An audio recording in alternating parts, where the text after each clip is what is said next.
The stage is set and everyone is roaring and ready to go. There's only two people left in order for them to qualify here. Welcome, my friends, to the CFS Summer Qualifiers Rest of Sea. My name's Dropout Candy, and with me is Pika. My goodness, this is the ending for it. Two teams will get to qualify, and two teams are eliminated here, Pika. What's gonna happen? Well, that's just honestly putting it lightly. But yes, ladies and gentlemen, we have returned for what could be described as a very gargantuan day for our teams. They do have to prove themselves absolutely worthy to advance, move forward, and just take a big piece of that pie. So, first and foremost, just to catch up to on what happened leading to today. Here we go. So yesterday we did go for that very very simple phase one, right? It's a single elimination to kind of weed out the rest of the competitors, but we did handle a lot of action yesterday. I'm not gonna lie, man. So now we are on the final leg, final stretch. Here we go, May 24th. This is gonna be a bunch of matches, ladies and gentlemen. So you do not want to miss these, rather. Yeah, for the upper bracket in particular, Mhm. it's gonna be a one best of three. The winner of that will be qualifying for CFS Masters Summer. So it's gonna be veteran versus TARINGBABI there on that upper bracket. But in the lower bracket, the ColdBlooded and CUEK will be duking it out in the best of three. First and foremost for today, that's gonna be our first match. The winner of that gets to move on in the bracket, and the loser of veteran versus starring Bobby will have be facing the person in that lower bracket in order to qualify for CFS Summer. So that's gonna be our bracket for today. I think we have a schedule that we'll be presenting in just a bit, but my goodness, man, these teams are gonna be roaring. They've been practicing since yesterday. Pika shows the schedule for today. Oh, this is gonna be intense. Cold blooded. Unfortunately, they had the very arduous task of kicking things off yesterday against veteran, but now they're gonna have to put up with Quick, who yesterday was so close yet so far, dropout candy, to getting their supposedly match number 2 and 3. And again, a different beast altogether. Let's check out veteran and TARINGBABI a little later on. Whereas a little later on tonight as well, we're gonna see who's gonna duke it out in the lower bracket final. Ooh, that is gonna be sick. Yeah, so we have two matches already, and yeah, Cold-Blooded and Kuwait will be the first match. I'm kind of excited to see the dynamic between Cold-Blooded and Kuwait because we haven't really seen possibly 100% of what Cold-Blooded has to offer because their first opponent was inarguably one of the favorites to enter CFS Masters for the rest of C bracket here, Pika. And that's again, that's a not an easy task, honestly, to handle. If I could talk, but I'll be real with you on this one, Doc. It's just really very random at this point. I cannot Mm-hmm. judge on how that's gonna be because who's to say, right? Who is to say that veteran will be untouched today? Like, Mm. who says that veteran will not suffer their first loss, much less be even stopped, from entering, from advancing? They do still have that winner side advantage. So, what are we gonna do? They have some room to Yeah. spare. I cannot say the same for Cold Blooded and Quake though. They are hanging by a thread here, buddy. So it just takes one solid slip, and that is it. Yeah, and it's gonna take them one best of three in order to qualify just to survive in this bracket. They're not even out of it yet. They're gonna have the opportunity to face the loser of veteran versus Bobby later on in the day. But for now, though, we need to talk about what's gonna be happening at the moment. Cold blooded versus Koek. I don't know who to favor. Kuwait did pretty well though versus starring Bobby yesterday. It was two overtimes in a 2-0. So I wouldn't say they're not good. It's just that they've already shown everything that they're made of. What does Cold Blooded put in the table against Kuwait in this matchup? And again, they did face the best of the best yesterday, if I can say so myself, here for the summer qualifiers, right? So it just goes to show that they probably got sharpened already. Honestly, there's a big chance that they are going to be a bit more equipped to take on Quebec yesterday, who was again just a hair strand away from taking another victory. Yeah, and now we're gonna have to check what the map veto is because we've seen maps that we haven't casted yet before. But oh my goodness, we got New Oh, Mexico in the mix this time around. I believe we this is the first time we've seen New Mexico casted in qualifiers, including last time, including spring. I don't think this uh-huh. was I don't think this was included. I don't think this was played at all here, Pika. Yeah, I feel that New Mexico is very, very disregarded, honestly, and for good reason, man. You don't want to have to go down channels, right? It's very, very anxiety Mm-hmm. inducing down there. So that's another mental hazard to worry about, which explains so. But maybe there's a plan here on the side of Cold Blooded. Meanwhile, sub base, where some of the longest rounds yesterday ensued, picked by Quick. So Yeah. I think that is just history talking that okay, Quick, they wanna reclaim this particular opportunity to try. Okay, maybe we can win this. Maybe we can win this. Yesterday wasn't so shabby. Maybe this time around it's gonna be a bit more favorable. However, Port is looking over the horizon here as the potential last map for this first set of the day. We wow, I can tell you this right now, man. We held Mm. our breaths so Oh. many times, Doc, at Port. And let's not to say we have to discuss about some of the members here that we have to look out for. CUEK, Yeah. in particular, Brownie is the man Ooh. with the plan this time. I think against Cold Blooded, we haven't seen any person who has stepped up. Potentially a few people that stepped up against Veteran, but against in that matchup with TARINGBABI, I think Brownie is the person to watch out for in this entire series. But in New Mexico in particular, not the best forte for some of the snipers here. It's very let's just say the pathways to that site are not as open as let's say sub base and port in particular. So he has to find a way to get these picks early on in the round and show us what Brownie is about in the server. And again, that's just one element, right? That's just one piece of the puzzle there on the side of Quick. We'll see who's actually going to step up to the plate here, as we always say. But yeah, Doc, I'm going to talk about your glasses, but maybe later. Hey, I can adjust them. Look at this. Woo! I know. It's there we go. So it's I it's gotta put a them out. double-edged sword. But for the time being, I'm pretty. I know you'll bring it back there a little later on. I can feel Yeah. it. But anywho, anywho. So going back to it, Cold-Blooded, definitely one of those teams that, like I said, they got sharpened up by Mm, having to face Veteran yesterday. It is something that you can take pride in, as one of the teams who actually witnessed it firsthand, what it's like mm. to be against Veteran, who also breezed through spring, leading to our qualifiers. So Yeah. that's a big statement. The crazy reality though is, if Veteran wins this again, dude, they're basically secured. They have nothing else to worry about, Yeah. I mean, they've always been the team to watch out right? for qualifiers, and knowing that they're always qualifying, the veteran is like a ticket every time. Like you head onto the bus, you get paid your fare, and just on the way to Masters. It's pretty easy.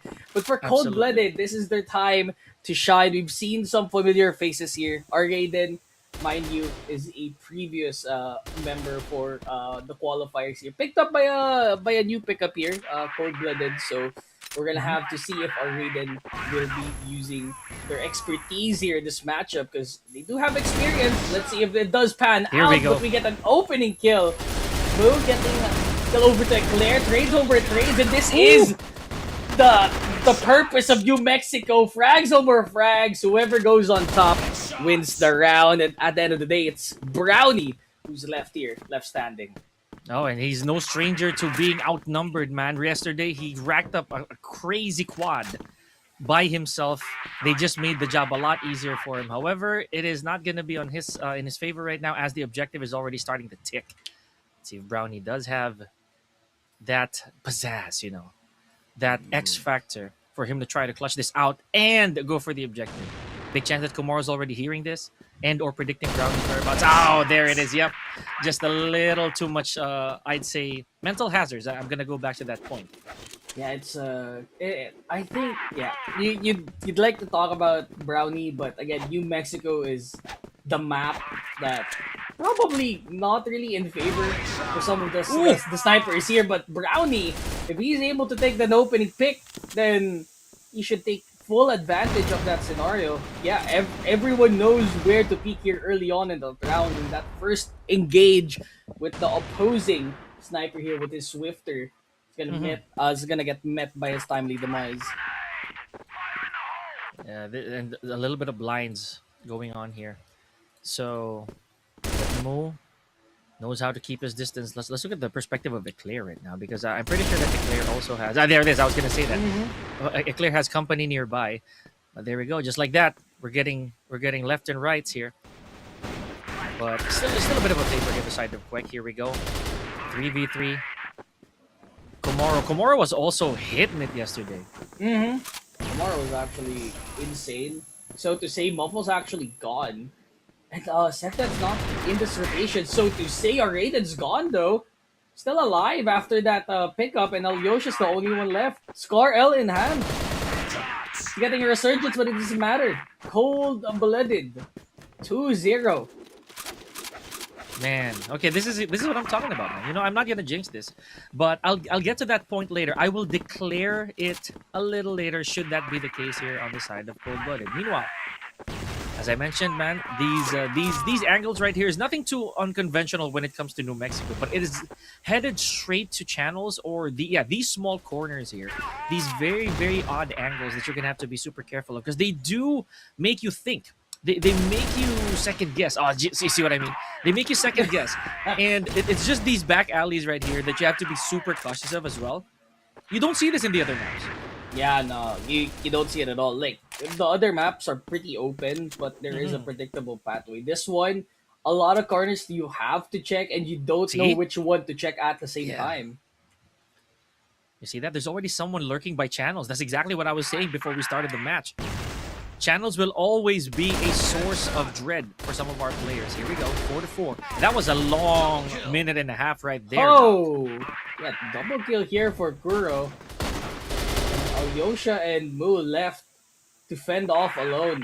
2v3 now as they've recovered one kill after that Oh, encounter, making that a 2v2 retake. Now, Mo, they're just running into each other. It's all left to Komoro here. ooh, 1v1, still has the advantage here. Just needs to peek out correctly. Komoro gonna have to have that peeker's advantage. I Gets like the that. retake. And just like that, CUEK on the board now, finally. Okay, that's fantastic. I like the way that played out. It was also very cautious on the side of Quick. But for now, ooh, dead round already. Okay, let's check out how this is gonna pan out, folks. With Cold Blooded, starting things off quite proper, and like I said, man, objective is gonna be a big part, right? Mm. It's gonna be a very big part when it comes to feeling out your opponent or feeling out your basically the game plan of the opposition because if you start to show them that, oh, we're not afraid to go for the plan, we're not afraid to go for the objectives here, even if say the numbers aren't necessarily on our side entirely, it gives them something to think about. Do we push them, do we intercept them early before they can go for the objective? Because we've already seen a couple plans here, Mm. Doc. So it really just goes to show that objective is gonna be essential here between Cold Blooded and Quick. Yeah, and the problem is now for CUEK. They've shown us how they like it when it comes to just getting the enemy on the side, but sometimes they get a little bit too over complacent with their pushes. You saw that it was a 2v4 retake and they just ran in one by one into the loving arms of CUEK. They were able to get that 2v2 retake boiled down to just good trades, and CUEK was able to get themselves on the board. So a little bit of a mishap here for the side of Cold Blooded, but it shouldn't really bring them down, so to say. I mean, learning every round is a good strat here in New Mexico in particular, and they're using a bunch of strats here, particularly moving in A site on their side at the start of the round, knowing that there might be someone trying to lurk around that area. So now Mm. again with Brownie, same scenario on water, gets the pick off, and they get a man advantage started around. Yeah, it's a good sign here. That's a very, very good sign on the side of CUEK. But you know, I'm not just gonna side here with a cold-blooded having faced veteran yesterday because remember CUEK left bloodied yesterday after that grueling two matches, right, against TB, which they might actually face later. So Mm-hmm. that's still a big question mark. We don't know how that's gonna be. So here we go, 4-3. Heavily still rather still in favor here on the side of cold-blooded, but look at the damage on the side of Eclair. It's almost considered, yeah, there it is. I was gonna say that Eclair was really just literally one sneeze away and that's it. Just needed to get the pick Ooh! there, and dangerous there for Mo, but he's able to get the headshot. Just picking them off single bullets there with that AK. Not enough though. There's too many members up in front in a 1v1 now. Treasy versus Kuro. Plenty of time remaining. I feel like Kuro could just stay there hanging the entire time. He's predicting someone to go through Ali B, but Mm-hmm. no one's appearing there, so he's faced with an odd challenge. He's not in a position on this defuse, so Yeah. this might cost him the round. Oh, it Uh-oh. might be the pick. They're like, oh my goodness. Oh, Oh! there is time. There is time. I think there is time. There's There's time. definitely time. Yes. Oh man, literally a millisecond away, dude. It's a blink and you were done moment. But here we go, 2-2. I like the fact here that they had to play that bluff game, Yes. leading to that final, basically the final seconds of that round. Here we go. So Swifter, again, channels, bro. This is one of the more dreadful parts of New Mexico. And Brownie, up for the challenge, maybe. And knowing that can have an opening here. Like I like the gameplay that they've shown to us so far. Brownie still making sure that his impact here is heard in the server at the moment. But I like the defense so far, knowing that they have a man advantage. Now Eclair moving towards stairs, predicting that someone's always gonna be here every single time. It's always Eclair and Yoshi here. Two people you have to watch out for when it comes to defending. Yeah. But Alyosha gets the pick off. As for sighting Arya, then they just back off. Scarlight just getting the work done here. Now this is a little bit of our wish list yesterday, man. We didn't actually get to see a single Scarlight, but now when it really matters, looks like the summoning is enough. Here we go, 4-4, and the clock is withering down quick. They all basically cold-blooded already has the security of this side. Objective already in place. Brownie though, wrong peak though. Really wrong pick, my guy.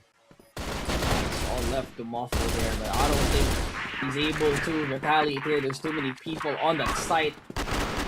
Third round goes by cold-blooded. Yeah, I mean, if you just get the correct setup and the other team does not expect it, yeah, it's most likely a round for the blacklist. And look at this, man. Like the caution on the side of CUEK, rather, they're going for a 2-1-2 split. A, however, is still heavily inhabited. Let's see, we have like a couple, three basically, and player number 3 here, Brownie, just making sure that he does not abandon those really really, I'd say, detrimental angles like between A and B. So you see how he's just keeping it steady. He just makes sure that no rotations happen. A lot of utilities being imposed right now from the side of cold-blooded. But look at that. I think that cold-blooded right now, they're getting second thoughts because we're already past 2 minutes here. Objective hasn't been pushed, so it like I said, man, that objective play is gonna come real handy in this match right here. Okay, here we go. One off the board. Make that 4. Oh my god. Quick frags here for the side of CUEK, and it's a tie ball game. No one wants to take an edge here in New Mexico. And just like that, tides always turning now. And we don't know who has advantage here every single time. Brownie, a trying challenge here. Another one here, this time around. Komoru not able to play the game. This time, Alyosha second kill. And they're all dropping like flies. Oh, this is insane, man. This is insane. Like I said a while ago, I do not want to speak in finality here when it comes to cold-blooded. Because CUEK, they literally left a war zone yesterday after those insane rounds, man. So less than 2 minutes to go here. Alyosha profusely bleeding over here. Such little health to work with. Now, like I said a while ago, Doc, the objectives is gonna be super important for this particular match because Cold Blooded already showed them that we're not afraid to go for the plan. They have been failing though, honestly, Mm-hmm. because the retakes have been super successful here on the side of CUEK. Yeah, it's a problem that CB needs to solve probably as early as now. There's only 3 rounds left in this first half, and you'd want to get as much rounds as you can when it comes to the side swap. But for now, Dweck kind of just sitting comfortably with this man advantage. They're gonna have to let CB plan their own move instead. And I think that's a better option. But Rez in front, he Ah, gets punished. He was in a lower lockbox there, and Kuro, they're gonna have to rotate. They're all planning to enter onto this A site. Is there anyone there to contest? Brownie gone. 3v3 now. Alyosha waiting for a good opening, gets the frag. Swifter around the area still. They have Utos to drown out the HPs of our Raiden and Swifter. And all that's left is Waffle there in a 1v1, and they get it. 3v5, and they're able to execute it cleanly. additional points right there for the plant. So you gotta love this on the side of CB, man. Cold blooded, just literally waking up here, slowly basking in the sun. Here we go, Brownie. Is it just like he knows? Oh no, not this time. They've learned their lesson. Brownie's really banking on the possibilities, right? That these players here on the side of CB are gonna be a little too tired of getting shot off of channels, man. Uh huh. I think they got sick of that. I think Komoro wants to play the game now, so probably not peek over to water or channels as you said, but for Swifter has the sniper in hand. I'm surprised still Brownie still sticking with this arm after my sentiments over to it yesterday. Again, 5 bullets, 30 on that free mag compared to the TRG 12 bullets with 26. I think no, 20 13 and 26 Mhm. on the secondary mag. So yeah, so there's a stark difference to it, but for some reason Brownie still sticking to the good old natural arm. Yeah, I guess it's really comfort, you know. Sometimes it's really not the bad, it's the batter. So Mm-hmm. once again, calm before the storm. I do feel like cold blooded, as I said earlier, they already learned that CUEK, they're not really put off by the objective play. So they're not gonna go for that push. This will, however, favor CUEK if CUEK just manages to leave this round unscathed. Oh, they're executing Rez. Need to check all of the boxes here.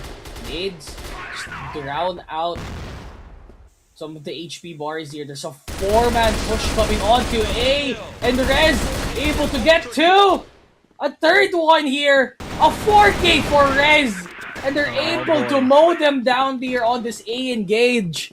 Kuwek absolutely stunning there. Rez shutting them all down. Yeah, you see, this is what I was saying, man. It is gonna be on the side of CUEK, right? The moment that the clock starts winding down and no objective has been made, then the pressure is on the side of cold blooded. Rez or R3Z, as you would say, regardless of how it is. So chat, let us know how that's really pronounced. But if it's Rez, then Rez did make the best bang for buck, if so to speak, after that particular encounter, 3 in a row, leaving no crumbs for the team. Here we go. Let's see if that's going to be the same mellow, you know, before the entire predicament happens once again here, Doc. Yeah, and for CB, that was a good. I mean, they were full. Like they were complete. They executed it worse than when they were less than the other team. I think their Mhm. 3v5 engage was better than their 5v5. All because Rez was able to circumnavigate the scenario. Oh, he even Oh, get ow. he, ow.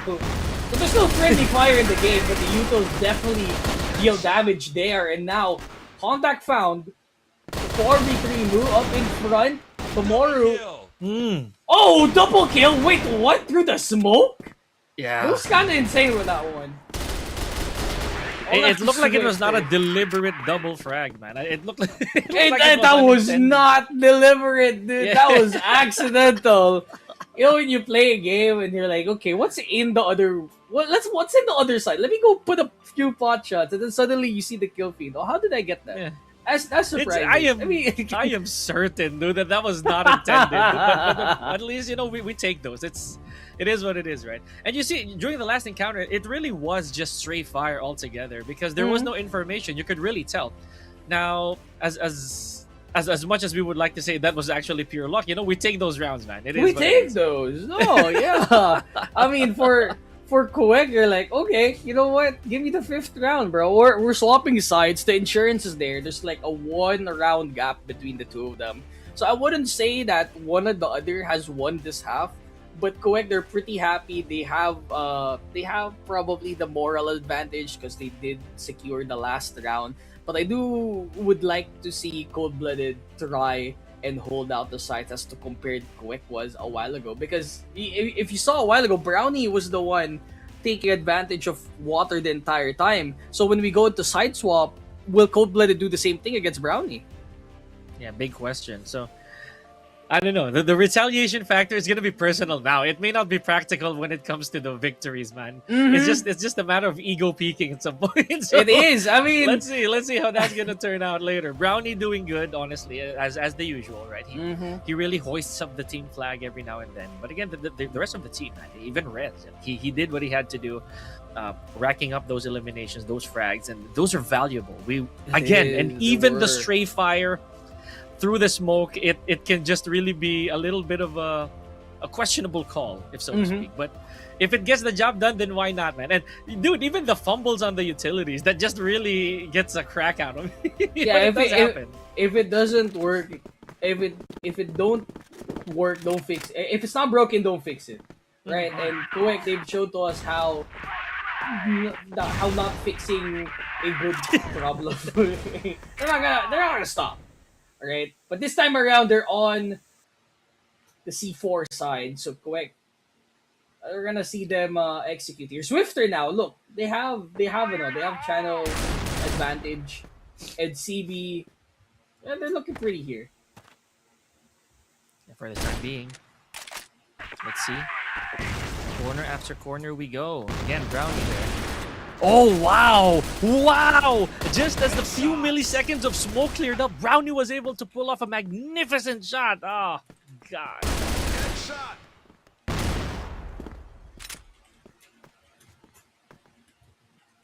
That was Too good, man. He's too that was good, too Doc. good. He's just too good. Shots. Oh, okay. Shot. Rez popping off. Now it's a 2v2. Where is Kuro Komoru trying to go? No. Oh my goodness. It's a 1v1. Deagle in hand. And Brownie has the arm. Misses the shot. Can he recover? Ah. Not quite. As Komoru recovers, it's 5-5 now. Yeah, that was a bit tragic, though. I mean, should that have been enough for a quick scope? Right? Just a single flick.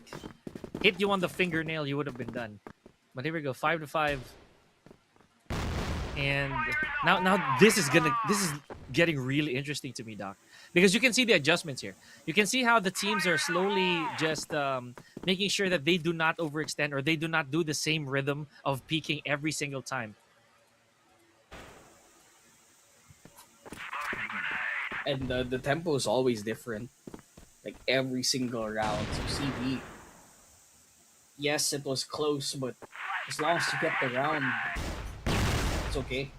CB is able to hold this. And there it is time. again! Seen inside of the smoke are raided. Pretty sly when it comes to peaks like this. Swifter. He was grandma holding that angle the entire time, but he got the pick. 4v3 now, CUEK. Less 1. I'll be laying some eggs for now, man. We know that these teams are gonna be marking their territories, or at least on the side of CB here. They know they have the numbers advantage, so they don't have to overextend. And there are no signs of objective play just yet. So the pressure isn't building. Let's go. Oh, just for that peak. Okay, here we go. Yeah, very unfortunate call right there for Ariaden. Gets singled out. There's only one person defending this A site. The rest of the members here, Komoro, Swifter, they're on the off. They've seen each other now. Swifter trying to play with the pistol now. Pistol whipping again! And it doesn't even need his teammate holding an A. The pistol does it for them. But man, you know, when you see Brownie like that, if you get a glimpse of any limb and a single eye on the side of Brownie, that could be the last thing you'll see for that round. Yeah, So, right? knowing that they were able to recover after that 3v3. I like the performance of ColdBlooded so far. There's a different version of them showing to us how they perform. Even against a juggernaut there from earlier! Wow. Swifter, even in the flash out, able to get 2 with the USP, and just like that, clean sweep. Pearl will be the only one eliminated, but the rest of the members very healthy. Good play for them. Yeah, man, almost sparing no expense there. So, ColdBlooded must have found their footing here, buddy. It's like, not to mention, look at the stack.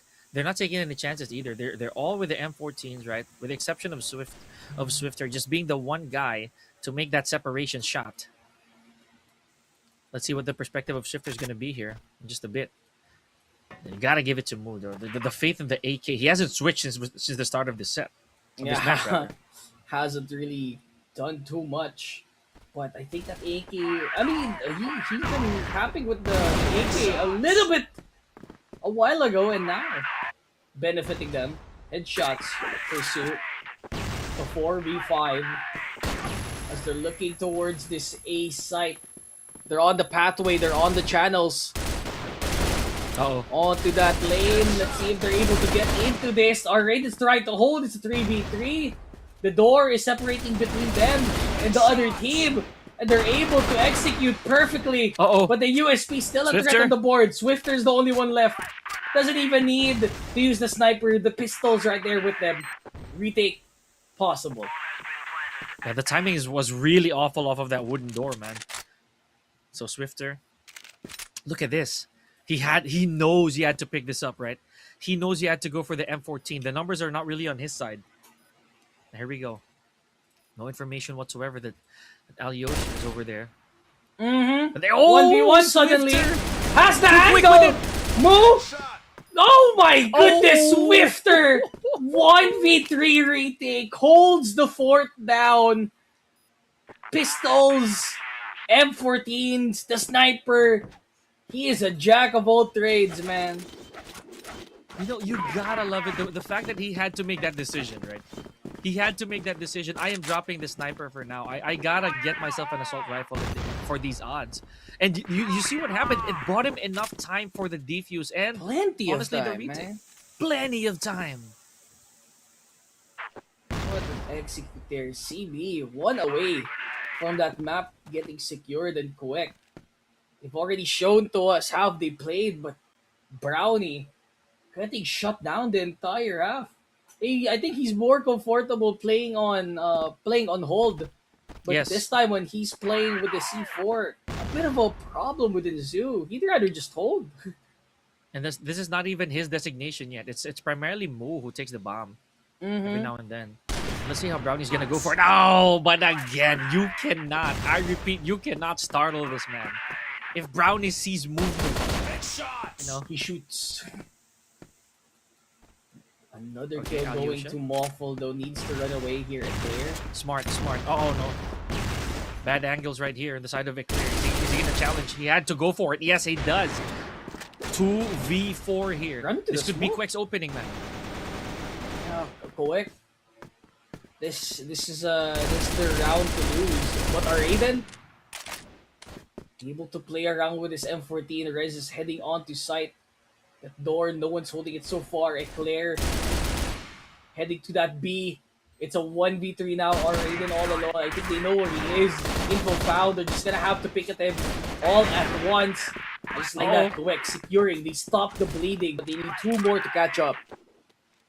Yeah, barely breaking even here, so they know what they gotta do. 8 to 6 is not very far off. You know, it takes a couple slips here on the side of a cold-blooded, and it could actually turn sideways. Much like yesterday, you know, we've got ourselves a bunch of overtimes, and it just takes one mistake. So here we go. We still have sights over there at channels, but no movement, no commotion. Like I said, eventually they are gonna get tired of getting fished off of that. And with the timing, parrying here. Bit of a blind brownie, just scouting, making sure that once that smoke clears and there's something moving, he's not gonna be shy to pull that trigger. Trigger happy in particular scenario. Needs to be careful though this time. No, just tapping with that AK, knowing damn well that that headshot could very well be a means to an end. Still holding around this entire alley area onto A. So they've had this entire left side covered for them, and CB has no idea where they are. They're gonna be in a world of hurt here unless Kuro holds here at the Vanguard. Gets the one. Can they get the second one? Bomb? Grenade. Yo, that was slick. It was slick. He's able to move in front instead of moving backwards. Moffle gets the double, and the sight line is open. There's only one person holding the sight, and Moffle not able to circumnavigate it. Eclair was able to get the wall bang and assist. Rez and Brownie, last two members here, pistol whipping. Where is Komoru? Trying to go for a flank from behind on CR. Where is Brownie? Needs all eyes on him. He is tagged out to Kingdom Come. It's all left to Rez. Rez, not really in the best shape as well. Look at the 5 HP left, man. Not to mention utilities have withered out for this man. Okay, hold on.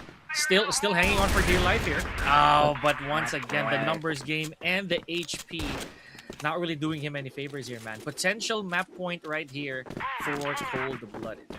Yeah, for map number 1 in Cold-Blooded, this is the performance you very well expect here for Cold. If you're not fighting against veteran, this is the scoreline they're expecting for Cold-Blooded. But my goodness, the opening is huge. Rated gets over to Moffle. A big spender here for Moffle a while ago. Now able to just spectate for the entire round here potentially. Let's see CUEK going wild here. 3 kills for the side of CUEK. In a 2v2 now as Kuro eliminates Alyosha.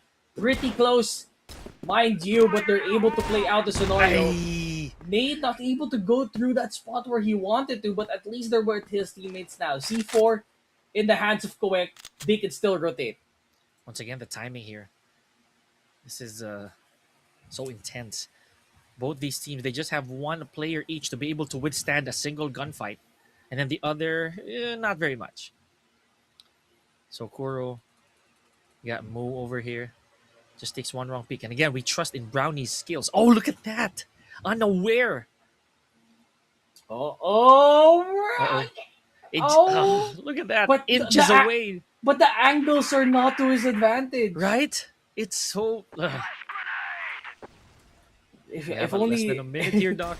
If only the entire site was like cobbled down, maybe Brownie could take a peek. Less than a minute, he gets the frag. Komoru, right here, there's someone behind them. Yes! Yeah! There's a C4 right beside the window. No, needs to look at the window. Less than a minute. Move, dropping down. There's a good angle to check, and that is it. 10-6 the scoreline. Cold-Blooded secures map number 1 in convincing fashion here, Pika. What a way to start this first game. Dude, I am losing every bit of sanity I had with that last exchange. You know, you just want to tear off the wall right there just to get things done. Open the wall! Let me in! He's right there. He's right. Someone shoot him! I mean, we have X-ray. They don't. So it's a little bit concerning. It's one of those games, man. Like, you just want to point it out, you know, because literally that's the only thing standing between them and the final bout. You know, the final score for our first map. But congratulations, of course, to Cold-Blooded. Unfortunately, this is what I'm talking about. CUEK has a much higher task to even this up. Right, they still have to win one game just to even it, and then they have to play another. Should that be the case, I'm gonna say it again, man. Cold-blooded, they were sharpened yesterday. I cannot finalize that though because we still have one more game to go, potentially two. Yeah, and for game number two, I think CUEK needs to rally up. I think sub base is a potential lifeline here for Yes, CUEK yes. and Co. But knowing that they did play sub base yesterday for the side of TB no, yeah, for against TB. TB, yeah, Yeah. yeah, I think they should be comfortable with this map in particular though. But for Cold Blooded, they have the insurance. They could lose the next one. They could go map number three, but I feel like it'd be better for them to just take it 2-0 I and get was that gonna say rest the as same soon thing. as possible. Because Yeah. you got the veteran TARINGBABI matchup, and then you have to play one more after that. It's just so much, it's if you don't get this job done now, it'll be a much more arduous path later. It's gonna Mm. be a bit more taxing having to face or having to do one more game, and that matters a lot. Having to play one more of this type, of this intensity, of this caliber is just gonna take so much on their mental.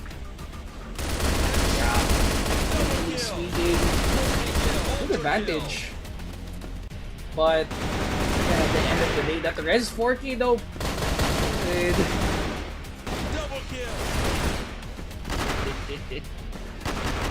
Well, I'll say this right now, Doc. I mean, we're still seeing the usuals, Brownie, right? He still pops up every now and then. I gotta give credit though to Eclair.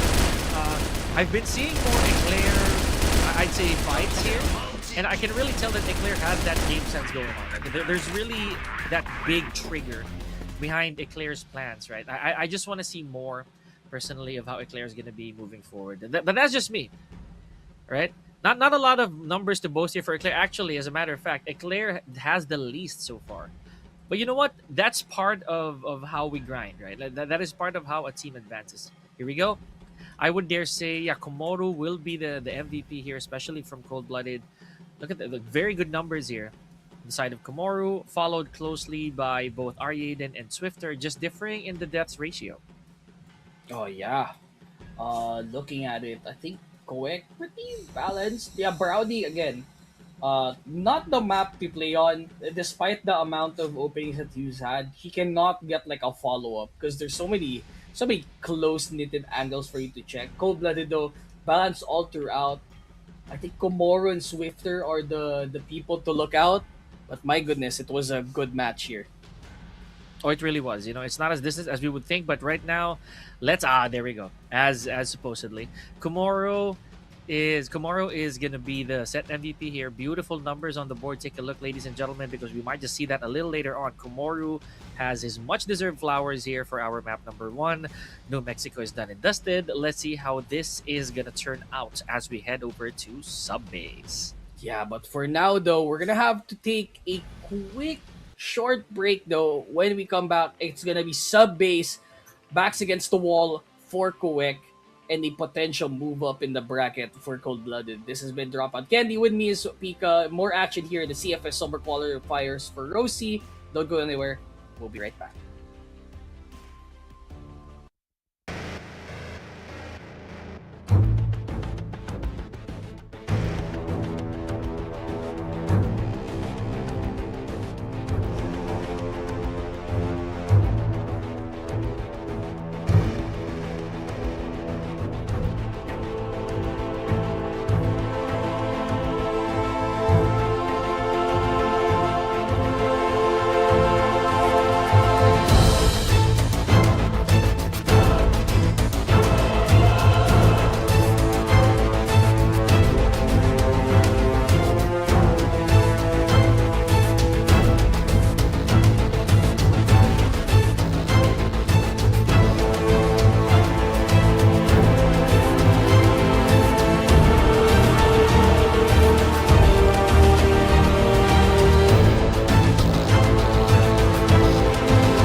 What a monumental way to start our day two here of our summer qualifiers here for rest of Southeast Asia. My name is Pika, joined by Dropout Candy. Thank you so much for those of you who did witness that action with us, because it took one switch for ColdBlooded to completely seal the deal in a very authoritative fashion.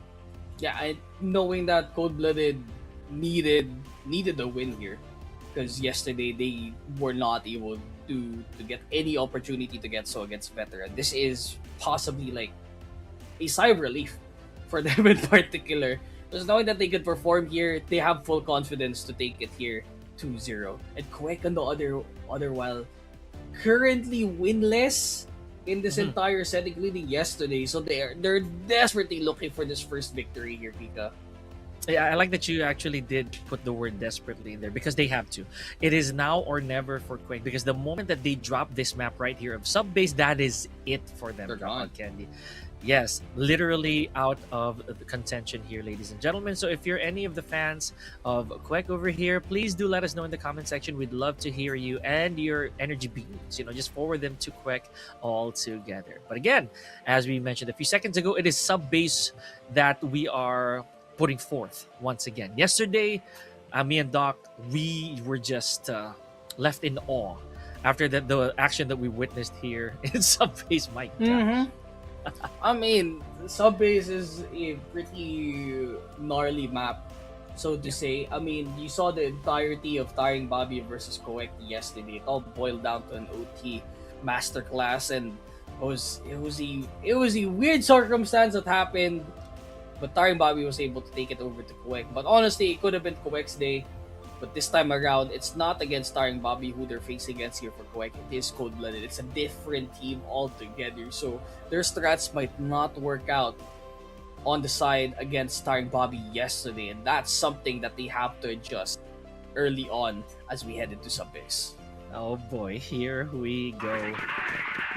Everyone's locked and loaded. Oh, quick perspective here of headed to A entrance. Okay, look at that. Look at that. They are all literally storming in.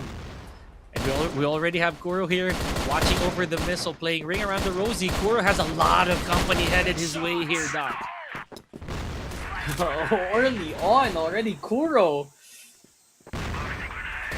out for the count. It's already a retake scenario. CB not in a place to go for the retake. Suddenly it's a 2v3. They have advantage here. HA's in hand, gets the frag.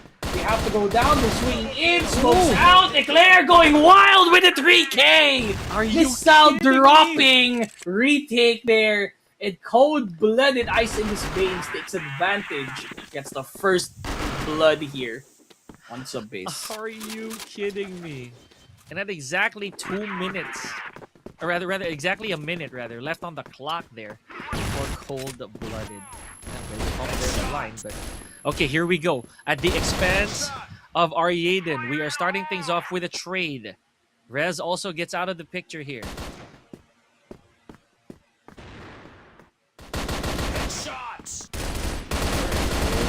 Moffle! Oh! Moffle with a double here, leaving 2 players remaining on the side of Cold-Blooded. Now, this is going to be very difficult for rotation, man, because you're definitely going to see or the possibility of a couple players just going for that buddy system, bro. Yeah, buddy system working out. Again, CB holding the fort.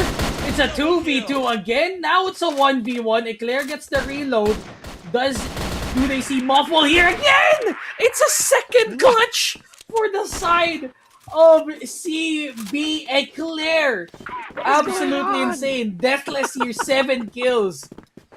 Crazy stat line at the start of this first half. You see, this is what I've been telling you a while ago, man. Eclair, despite having just a few frags, right, to his name. But now I can't say the same, man. Eclair, basically 2 rounds in, and he has already trumped every single player, not just from his team, but also on the side of CUEK. And here we go. CB not affording to lose the manpower here. Down to the last couple players, Alyosha and Brownie. Look at the damage on the side of Alyosha. They're not going to be here for long, though. And that's it. That's it. It's completely turned into a pickup game here for CB. Maybe they don't know how the map works. Now they're just playing fire with fire at this point around. I like it. The gameplay Look at this, man. Just dumb down into gunplay. Kuro rushing them down, and CB again, just a quick round again, 4-0. Right, how long have you been casting this, man? It's been like 5 minutes. A total of 5 minutes for the 4 rounds, man. Oh my goodness. And you see, I think this is what we're talking about. CB smelled blood in the water already, Doc. They know that they can outgun CUEK at this point. Look at this, Alyosha. You see the timing there. Oh, okay. That was a bit ambitious for Alyosha to try to peek. Okay, move out. Dude, at this point, this is rinse and repeat, Doc. Knowing that ColdBlooded has advantage, they know that there's something lurking here, and CB again, 5-0. Oh man, gotta call the police. The 5-0. This is not looking good. Eclair again. I'm telling you, MVP incoming here. Bro, MVP incoming. Bro got that SGE performance right now. Can I say this as well while we're at this? He has no deaths. Yeah, he has no deaths. He's on a generational run, bro. 3 kills for Eclair, and it's 6-0. My goodness, someone stop this man. 13-0. Ladies and gentlemen, over there chatting, for those of you watching, I did say this earlier. Eclair is starting to show up. Here we go. Aryaden trying to make a name for himself here as well. Eclair, he's still going. Eclair is still going, dude. 15-0. He is wild and insane. And CB, they're taking full control of this map. It's 7-0 against CUEK. And 16-0. No deaths. Are you serious right now? Single-handedly backpacking the team. I don't think they're going to stop anytime soon. Tomorrow, now Swifter, now Raiden's gone. Okay, CUEK finding some life here after 7 rounds of torment. There's only 2 rounds left, mind you, in this half, but CUEK needs something to recover. Bro, are we gonna get a 9-0 here before the switch? No jinx in here, folks. No jinx in here. Eclair. Rez though. Okay, gotta get out of dodge. Still alive. So Kuro, if he can tenderize the team a little bit here, Eclair will once again be on top. A lot of bleeding. Is this gonna be Eclair's first? It just might be though. This might be the first kill. Yeah. Finally it is. Stop the bleeding, but my goodness, was that bleeding profusely outside on their arm the entire time. CB holding well in a 6-round lead. Dude, I actually cannot say that this is a good sign here for CUEK. Could it be a little too late for them to get anything started here? Oh, never mind. You know, a big start here with Mo and Alyosha with an assisted frag here at the expense of RP. 4-4 here. But again, right back at it, Kuro returns the favor. Brownie and taking out Kumar. I wish we saw that shot though. I wish we saw the shot there. I feel like they're not playing with the C. I feel like they're starting to attack here for absolutely no care about the scenario right now, but now it's a 1v3. Unlikely though, but Swifter, they have control of this B side. Let's just rotate there. A while ago that actually did happen. Swifter was able to turn the tides to his favor, right? So let's see. There we go. Objective in play. See, picking up the assault rifle, realizing that this is going to offer a bit more tactical advantage compared to the sniper, where I will have gaps between my shots. Mm-hmm. Boo! How? The first one rings out. It's a 1v2 Swifter. We don't know if we've actually seen it. Brownie though, second shot not good enough. Swifter will be the last person standing and Mo able to retaliate. That was a quick first half there. 2-7 advantage for CB. 5-round deficit. Okay. Now the switch is going to be the dictator of everything. Remember how CB was able to be the aggressor here despite being on the defensive side, right? So now that they do have the pace center here, they have the C4. Objective definitely on their hands. Let's see if they're gonna do the same. So the plot twist that you're looking for, probably not quite there yet. It does help out everyone else here. Oh, and Alyosha gone. It's all left to Moo now. 1 HP. Uh-oh. It's a 1v2. Moo can still fight it out here, mind you. Yeah. But not too long in the world. Yeah, realistically speaking, man, Moo is not gonna get out of there untouched, right? He's already heavily wounded. Dude, like, was that 8 health to work with? That bullet grazes you, you're done. Dude, there's not even any objective play anymore. Yeah. It's boiled down to just people rushing into side. Gunplay is possibly the name here. Brownie already out for the count. Alyosha, Rez, and Moffle. We're gonna have to follow right after. It's 4v1. Alyosha's the one left standing. And CB, they're on set point. Bro, it hasn't been like 20 minutes. Oh, not even close, bro. Not even 10. close. And this is already set and series point for ColdBlooded. You know, I'm gonna be very guilty of this right here, but I have been holding a statement. Should ColdBlooded be the ones to take this? Now here we go. Back to the action here. Hold that thought, folks. Oh, just a little too exposed there, despite the supposed visual obstruction. Last 3 members remaining here on the side of CUEK, and they are falling like flies here. Moth to a flame. And Look at that is this. it? And that's it. That is it. Ring the bell, ladies and gentlemen. Basically Blacklist / ColdBlooded here takes match number 2. I will say it right now, with ease, Doc. Yeah, that was way too easy for ColdBlooded. Knowing that this was CUEK's pick, ColdBlooded just folded them instantly in this matchup. Oh. Remember, I did say that I was holding a statement. This is what happens, right? When you spend some time with the gods, bro. This is exactly what it is. And you know, a singer actually once said, comparisons are easily done when you've had a taste of perfection. So in this case, ColdBlooded really did realize that, oh, okay, if we were able to at least survive the onslaught from yesterday, then the upcoming matches might be a bit more downhill from here. And that's exactly what happened, bro. Like, CUEK had a taste of that, and in a much more painful way the second time around. And it's so sad that we're actually going to have to bid them adieu. Yeah, CUEK though. Good performance overall, including from that upper bracket. But unfortunately, this is their time to say goodbye. Commiserations to them. And we hope to see them in the later qualifiers here for summer. But for now, not going to be their place this time around. ColdBlooded, man. Living up to the name, though. Right? So... yeah. Whatever kinds of reptiles these guys are in ColdBlooded, you know, you guys really have the venom, the potency. Honestly, they show just why they deserve to be on that lower bracket, and live to fight one more set. And who's to say that they might not make it all the way to the end here, Doc? You know, they've been showing up quite well, especially the reaping of that first half. 7 rounds straight before a breather.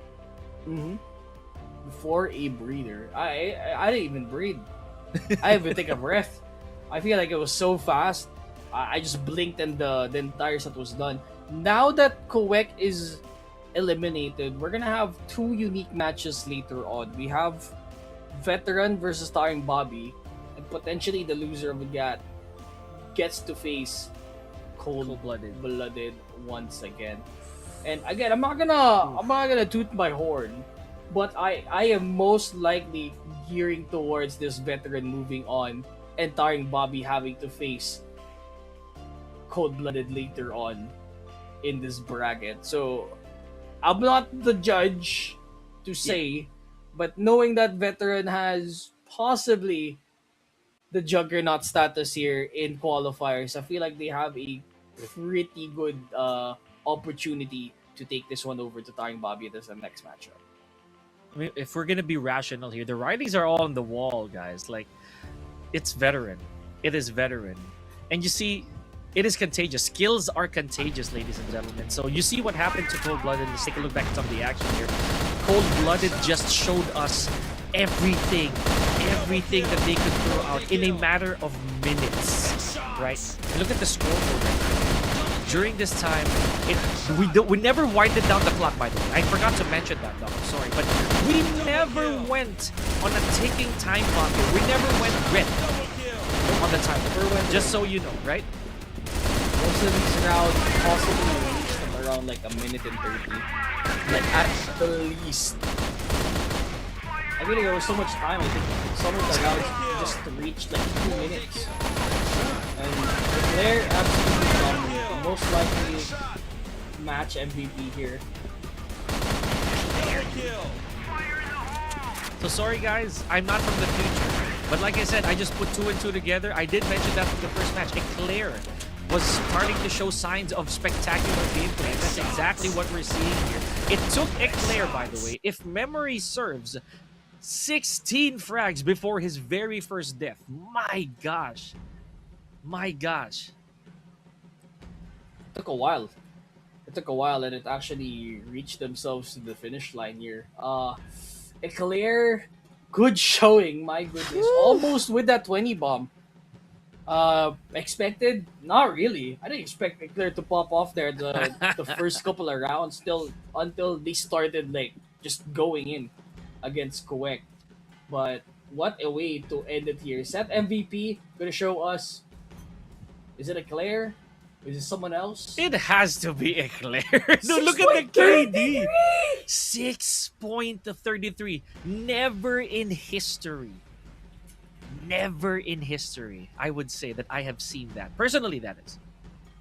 You see, this is gonna leave us. This is gonna leave us baffled. You'll never see that in a tournament setting, Doc. Yeah. I mean, impossible, right? But for Impossible. now, Eclair showing us what they can do.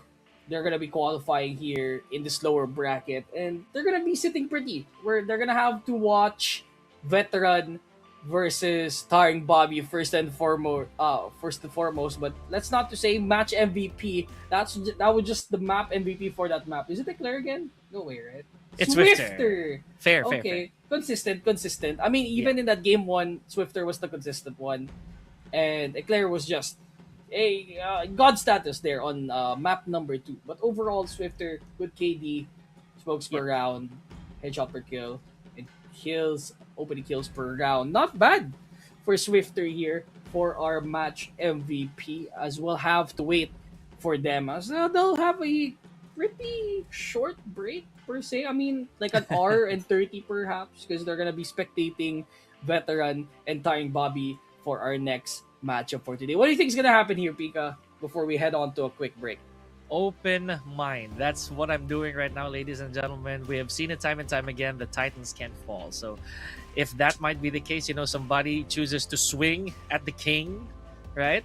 Then maybe we're gonna have ourselves a match. But ladies and gentlemen, that is gonna be for a little bit later. Catch your breath, because we will too. We're gonna be right back after this short break. Pika and Drop Out Candy on the mic. Don't go anywhere.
The stage is set for the upper bracket qualifiers. It is gonna be veteran versus TARINGBABI. Welcome, my friends, to the CFS Summer Qualifiers. Rest of C. My name is Dropout Candy, also known as Talk. With me is Pika, and we're gonna be seeing who gets to qualify first for Summer Masters. Oh, so excited here! TARINGBABI versus veteran.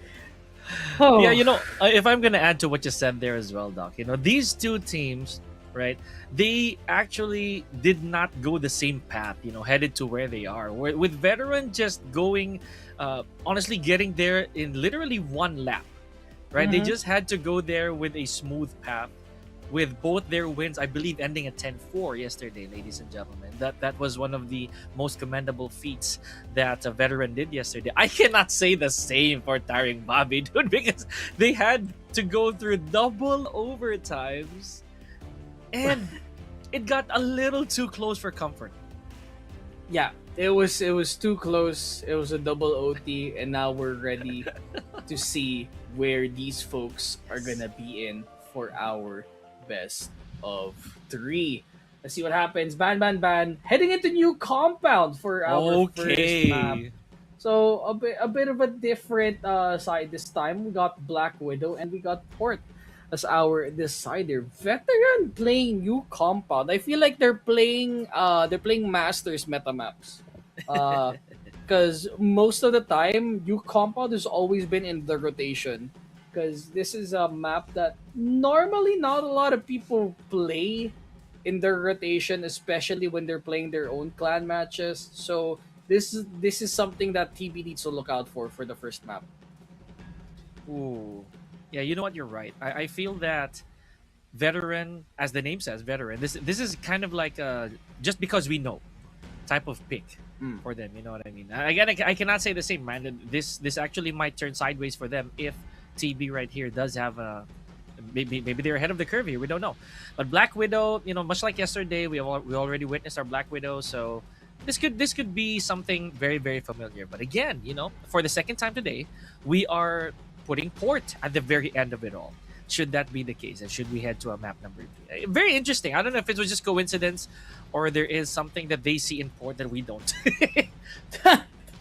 Yeah, that's something that needs to be said here for this game number one. If actually TB knows how to play around this map against veteran, but knowing that these two are possibly the qualifiers here for this Masters event, it's gonna be a fun ride here, especially if you're trying to slay the kings here on the side of TARINGBABI.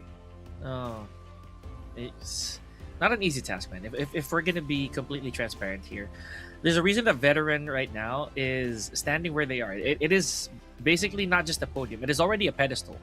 Mm-hmm. So veteran, I won't say that they have their work cut out for them because we cannot tell. This is the first time we're seeing them here in the summer qualifiers facing each other off. And again, the only reference that we can make is that TARINGBABI yesterday, they had a bit of a rough road headed here. Whereas with veteran, it is just a day in the office. Yeah, just another day for veteran, and I want to expect it so.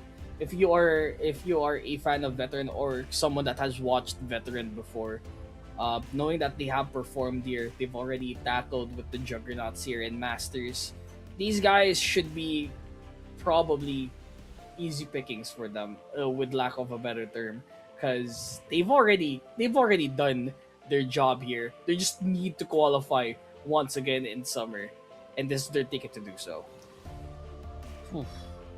And it's inevitable, man. Like the bias right now, if I can talk, the bias is just gonna be super real here on the side of veteran, right? So, ladies and gentlemen, will TARINGBABI prove us wrong, or will veteran continue to just be the way they are leading into this? Here we go. New compound on board. A new compound. I think the unique thing about this map is particularly that east side. No. There's a lot of angles to check there, and if you're on the outside looking in, it's such a weird. I mean, it's like the server room basically. So it's an objective that you have to check, and it's so easy for them to rotate. You see how Yes. global risk Gets the entire What? hold for it, but oh my goodness, first hold, 1 for 2. Alcom's already gone. All right. Veteran. Gonna have to work things out here in the 3v3. Man, Jimby also had a magnificent day yesterday, if we're going to point that out, right? Remember, there was that one decoy push on the side of Jimby over at Port. That was. Ooh. If that was not one of the best plays we've seen, at least for yesterday, then I don't know what is. Penja had here. Just like we know, already donning the snipes. Remember, Penja had was one of the more bold, I'd say one of the more bold, I'd say, players wielding the sniper from yesterday. So let's see if that's gonna go. Yep. However, I had to jinx it. I'm so sorry. So Oh, Twentism just just stopping me in my tracks. Here we go. Objective play. Big advantage on the side of veteran here. 3v1 McCray, sorry. Right over here.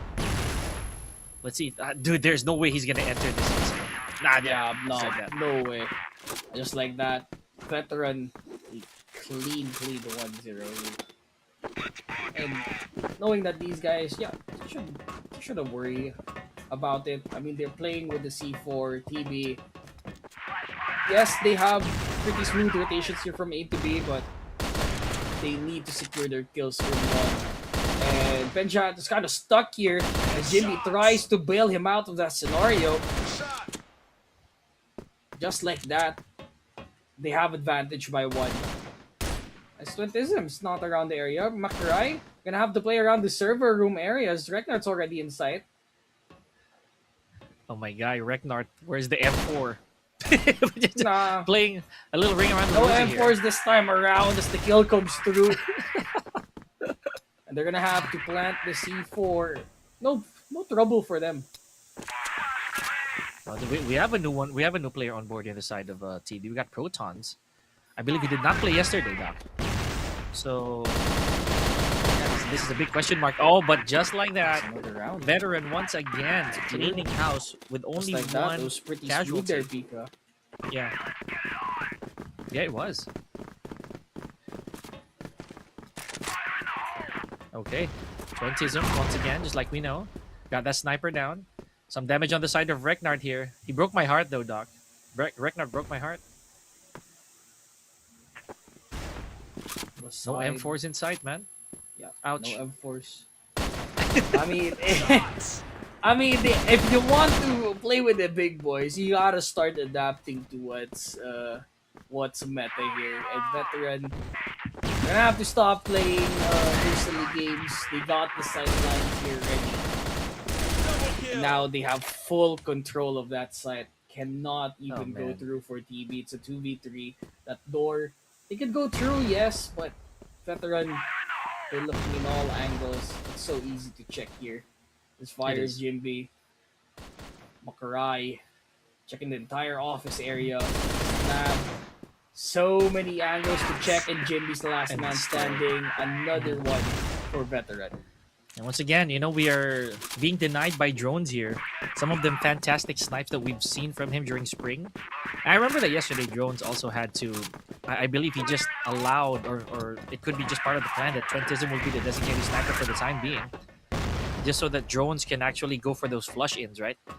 Let's see. Recknart. No visual just yet. Whoa! Whoa. McCry though. Okay. You gotta love it from McCry. Okay, he's putting on the hurt. Early solutions right here. Are we gonna see? TB's ascension? Oh, yes, they do, man. Look at that. Finally putting one on the board here, Doc. Yeah, one on the board. Veteran should be worried about it, but that's a good hold here by TARINGBABI to at least quell the offense of veteran. Knowing that this map can go either way. A new compound is going to be a sight to behold here. As this mid is going to be a point of contention majority of the time for veteran. They know they've already held here. Twentism get an opportunity to put themselves on the map once again. There's Elcom around the area though, but behind that area, no sightlines whatsoever. So Penjat And the rest of the crew, they have to rotate here. I think 20s and they know they gets the pick Boom. early on in the round. And now they just back off. They play with the man advantage to look for another way in. Possibly onto a site. They've already fought around Protons and Elcom. They're already gone. It's a 5v2. Macrai's already out for the count. It's all left to Jimby in a 1v5. I've seen Leclerc do it, but why not Jimby? It's a 4-1. Man, they really had to go on that prowl, man. Like Jim B, he really had nowhere to go, and basically any zone that he tries to infiltrate right there, there's gonna be opposition. There's gonna be someone waiting. But I want to make my point clear as well. A while ago, with 20ism already taken out Penjahat immediately, right from the very start of the round. Supposedly that is his designation. He has to scout for the sniper of the opposite team, but he didn't stop there. 20ism was still able to frag one more for the round ended, and the entirety of veteran right there just left flawless. Flawless execution. Retiring Bobby. Back to the drawing board they go here in new compound. And Con always something that veterans have been holding the entire time. TB, yes, they can rotate, but it's only in the confines of their own spawn. They can't even rotate out in curve and in mid because there's already sightlines here onto veteran. Macaray, they're doing pretty good job holding initially, but when it comes to the to contact play, I feel like veteran has just had the better execution here, Pika. Yeah. And again, that's them talking. Okay, here we go. I think we spoke a little too soon there. EV9 already falls casualty at the hands of Macray. Are there going to be peaks? Are there going to be more? Is the response coming? Look at that, Macray. Just putting in a little bit more work. Here we go. Oh, ran its course though, Doc. Yeah, they got the smoke down, but through the smoke, they're able to find one. It's a 1v2. C4 on their side, but they're looking for one more peak here. Twintism. Oh, the timing. There's an angle here to check. And they get one. Do they got the swap? It's 40 seconds left. They got time. Protons. To rotate out. Oh, but it might be a fake. Oh. Oh. Are they gonna be... It's a fake. Oh, they jabaited him. Insane. I love it. I love it. Twintism. Is he gonna go for it? Is Protons hearing the ticking though? Now that's a bit of an extension here, ladies and gentlemen. Now Protons, though he doesn't know. Oh! Okay. Too overzealous with that peak, and it cost him the round. TB, they get the second one. You know, I was gonna say the same exact thing, Doc. He was a bit confident off of that peak. I feel that, you know, if he actually just drew Protons to the bomb, it would have been a lot better instead of actually going forth. But it is what it is, you know. A greed can kill. Being greedy, and now it worked out for the side of Firebody. 3 quick frags for them, and shaping out to winning out this round early on. It's all left to Fires and Reknart. I don't think they can do much here, as they've already had sightlines over in mid, but fighting back bit by bit. It's a 2v3. All right. Penjahat. All he has to do is wait a little bit longer, but no, he was slightly late. Still able to recover from that, though. Fires very little health to work with here, and he still has to take out 3 on the side of TB. So, again, I don't know, Doc, if that round actually did cost veteran. But, man, that would have been a very good mano-a-mano with the time advantage on veteran side. Sad. That was a bit of a sad round, if I can add so. It was, but I feel like for TB, it's a good change of pace. They know that they have advantage here, and they're possibly one close in securing a tie ball game against them. That's Less always than a minute to go. It's always something you have to look out for. Fire still not giving up. There's only one person looking on to B. If they get it should be the site for them. They rotate somewhere else. Oh, they're both meeting up at the same time. Jinbi and Jat. Oh, they rotate to B instead. Okay, Fires. I feel like he's just gonna have to plant the bomb here and rely on this 1v2, the gunplay to win out the round. Oh, he has no choice. He has no choice. Now this is gonna be rectification. Right? Okay, here we go. Here we go. Dude, I am so shocked he hasn't been damaged since the start of this 1v3. Now That it is was down to a nothing. 1v1. Jimby, one flick. Oh my God. Veteran! Are you getting away with it?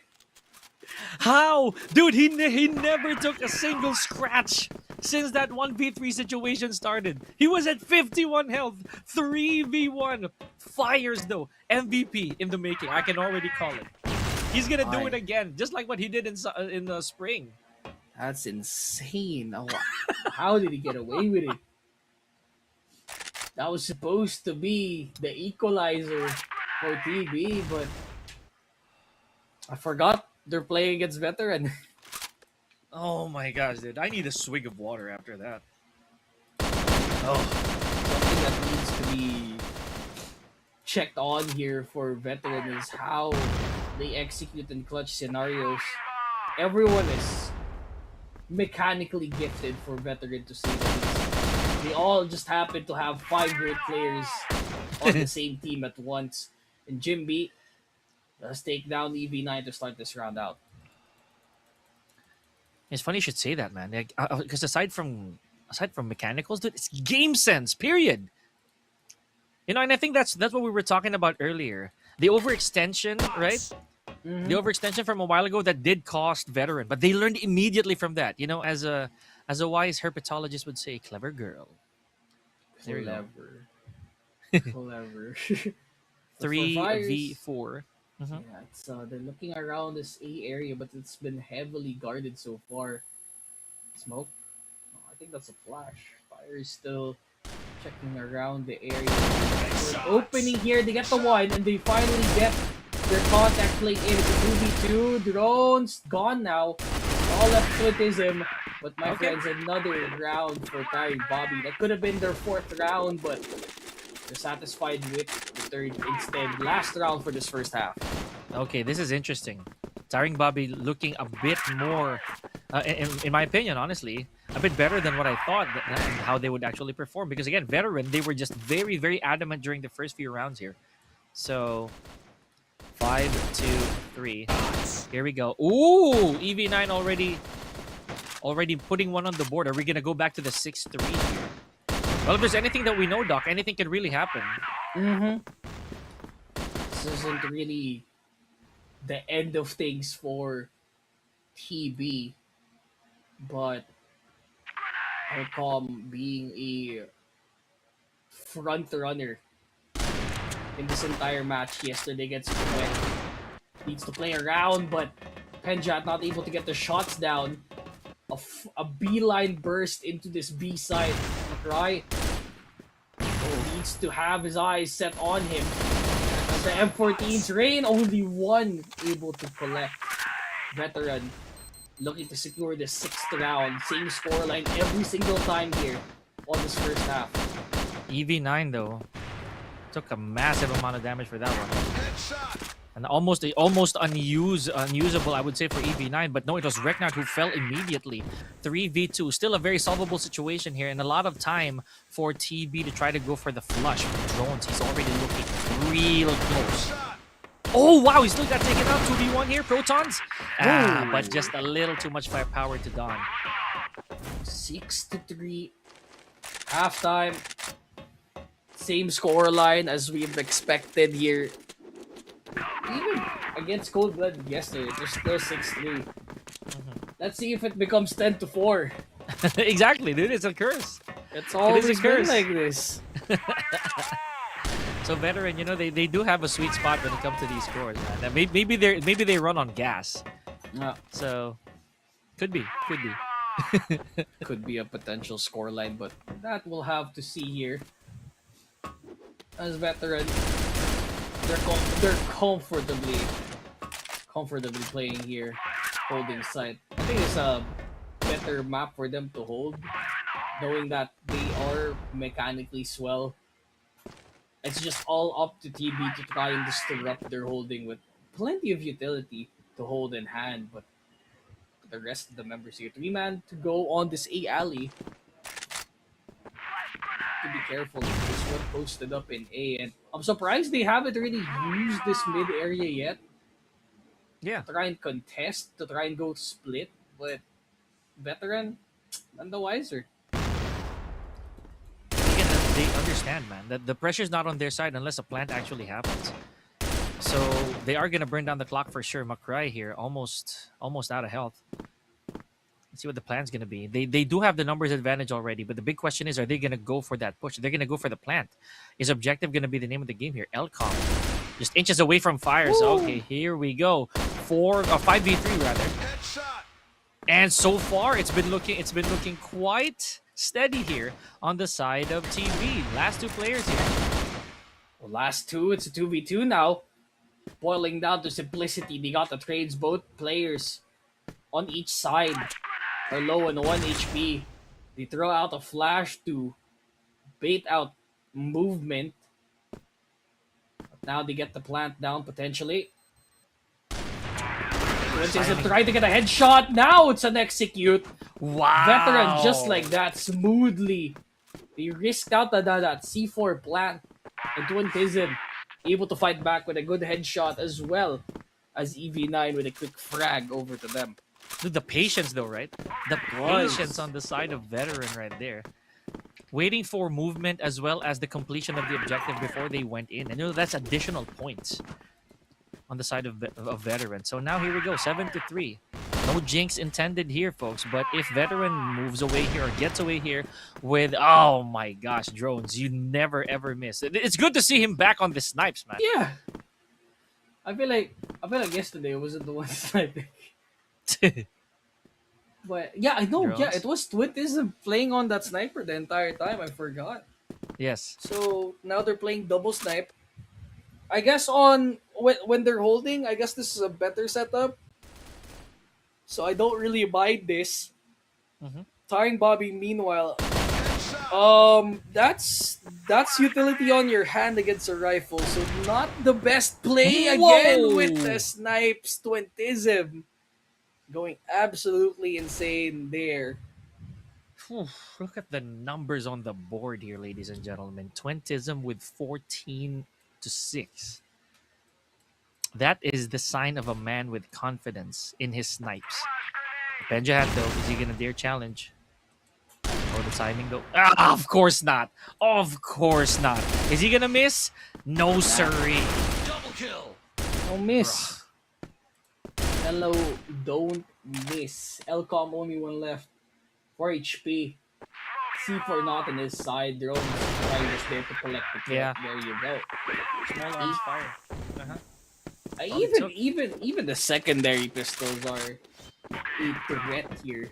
Even after all of your primary weapons ammo is gone. And again, that's all it took, man. Small arms fire. And again, also to add to that, man, Elcom already only had 4 health to work with, if memory serves. So very, very little. So it really just would take one bad breeze of air and he was out of there. Now, speaking of out of there, drones is already gone from this round. So let's see how the rest of VTR or veteran here is gonna clap back. Twintism, by the way, once again going mad. Mad with power. Well, hopefully he has a time to go in. That's a good half HP in that game. They're already putting the numbers. It's smoked out. It's all small arms. And just like that, TARINGBABI with a good execute onto this side. 8-4, man. Okay. Should the curse be broken here? Because remember, this is exactly how veterans started things off yesterday, folks, and that's how they ended yesterday as well with a 10-4. So now with 4-8, we are like 100% differential. It could go more, but here we go. TB already starting things off quite authoritatively. The M4's out, Benjahat. Oh, okay. Benjahat. Big smile on my face. Big smile there, but not on the faces of veteran. Oh, and you got caught out playing with your util. It's all left to Twintism with this AWP, but I feel like he could still play with the USP in that. That's the one. Can he get the second one? Ooh, he was In the just middle. heavily surrounded, bro. That's He's in the middle of everyone. All right. so as early as now, the curse has already been broken here for veterans. So they gotta start to hustle a little bit harder here. Not to mention with a bit more caution, 8-5. Remember yesterday, it was only at 4. The barometer stops at 4 here. So not anymore. TARINGBABI just showing what they're made of. Ricknard, you see what's happening right now? See what's happening? Somebody else donning your M4. Mm-hmm. Should have been him. Should completely been him, but no. Doesn't want to. Not in his place to do so. He has greater plans with this team. The M4 is not one of them. And we will wait for what that plan is. Mm-hmm. Okay, of course, drones. Of course. What's new? What is new? That's the initial pick here. Elcom's out for the count. They're trying to fight back. I do know that Elcom is possibly a man to look out for in this matchup. Shutting him back to that. Uh-oh, Not there everyone's goes ready, drones. but drones. Good pick off here in mid, and now they're making full use of that mid con area to try and rotate, get some picks out, and possibly move to another position. And that, my friends, might be leaning towards that B side split. Penjat's already walking. I don't think they've heard any contact yet, but Yee! this HK, check your corners, folks. And now they check again. Now in the wrong corner. I feel like EV9 is stuck there as they find an opening onto this B side server. In contention now. It's a good thing Fire's there from behind, but Reknar's there open for the trades. All left to Protons. It's in a 1v1. Protons might be able to rotate here. Does he know that Twintism is around this area? Man, Twentism still has the sniper on him. It's Okay, in pistol this in his 1v1 hand, situation. Oh! Okay. Okay, we got game here, folks. 6-8. Veteran, they are not leaving here without a little bit of sweat. All right. Now the gap has been immediately closed. We are just literally 2 rounds away here, and veteran, it is their time. It is their obligation now, Doc, to try and end this as quick as possible. And you know what? There it is. Twentism answering the call. And knowing that, again, the snipers, they're getting their initial frag, but they can't close it out. This might be a problem for them later on. So they need to get a full sense of urgency here for Veteran to close out this map, or TARINGBABI's momentum might get to them later on.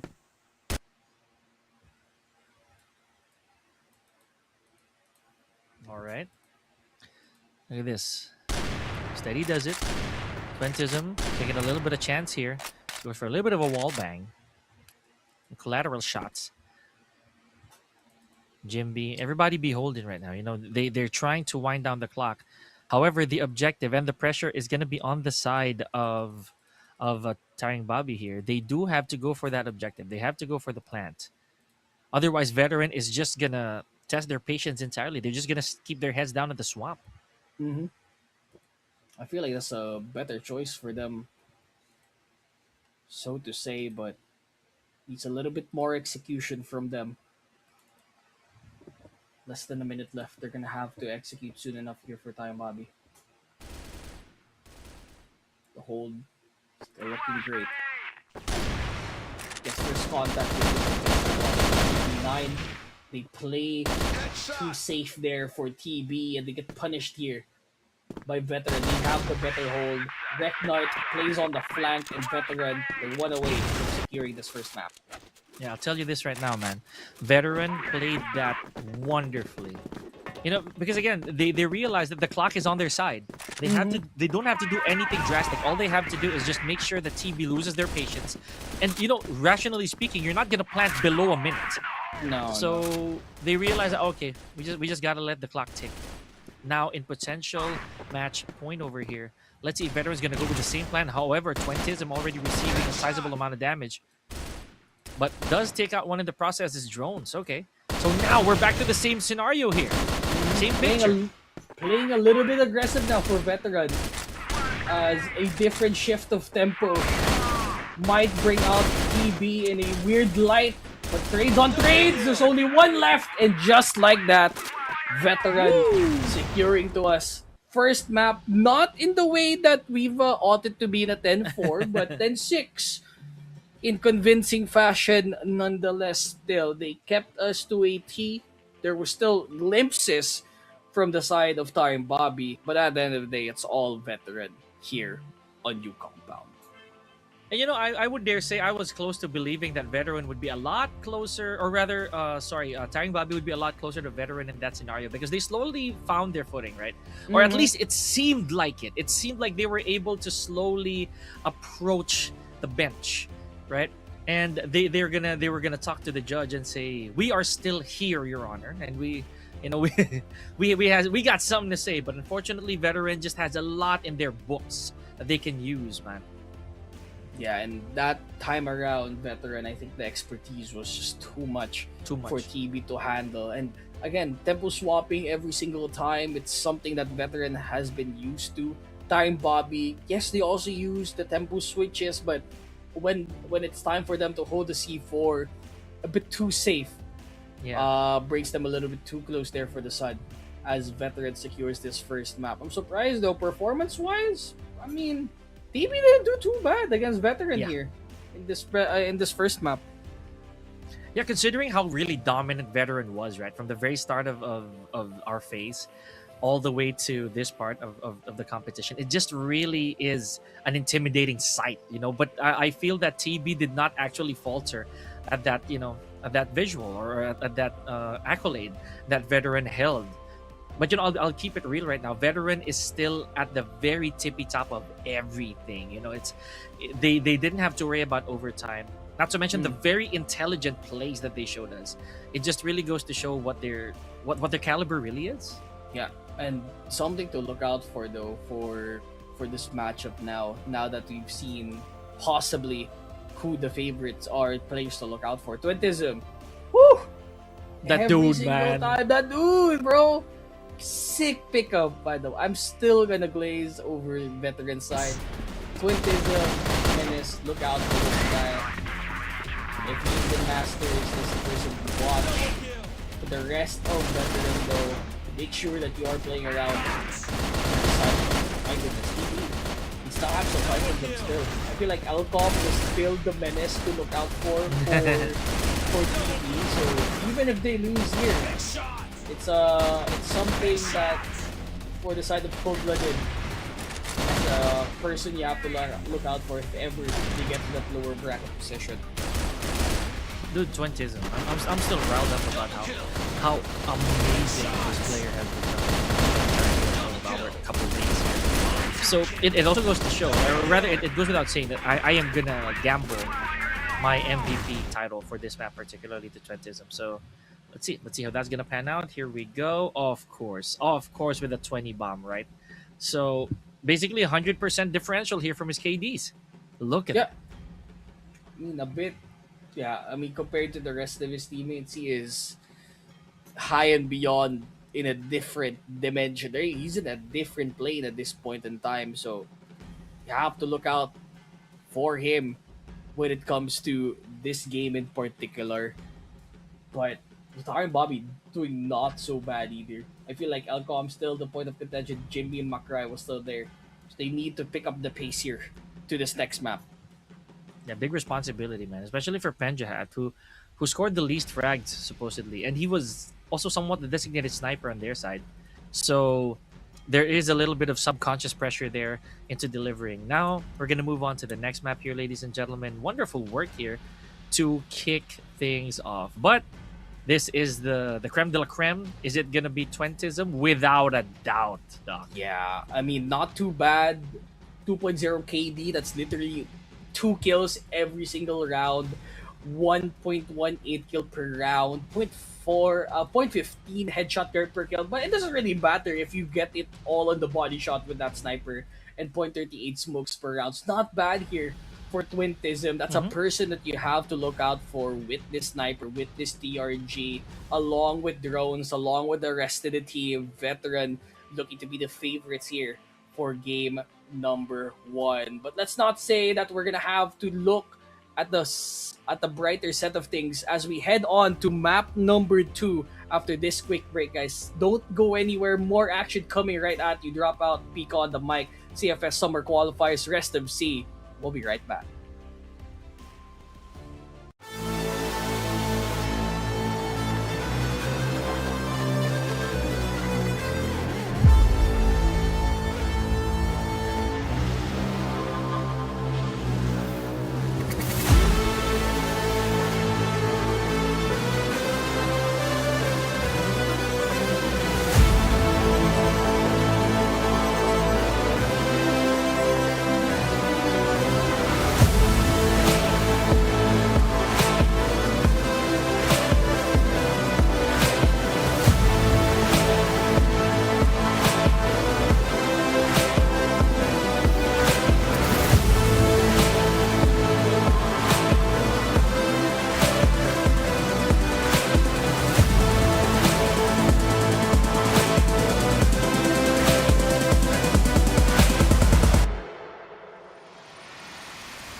Just like the task that they understood, Veteran just took one right off of TV here, ladies and gentlemen. My name is Pika, joined by Dropout Candy, and we are still continuing our second set on the winner side here for the Summer Qualifiers, rest of Southeast Asia. Yeah, and now headed to possibly good old vanilla Black Widow. I'm not gonna sugarcoat it. Like, is vanilla as hell. I mean, you open Crossfire. What's the first thing you see? Black Widow every single time. I feel like out of like all of the lobbies that you see, there's at least like 5 Black Widows for every like desert map, so to say. But there you go. I mean, Black Widow. I feel like they've picked it for a reason here for TARINGBABI, but I feel like Veteran knows how to play this map as well. Well, of course, we'll leave it at that. You know, they're not veterans for nothing.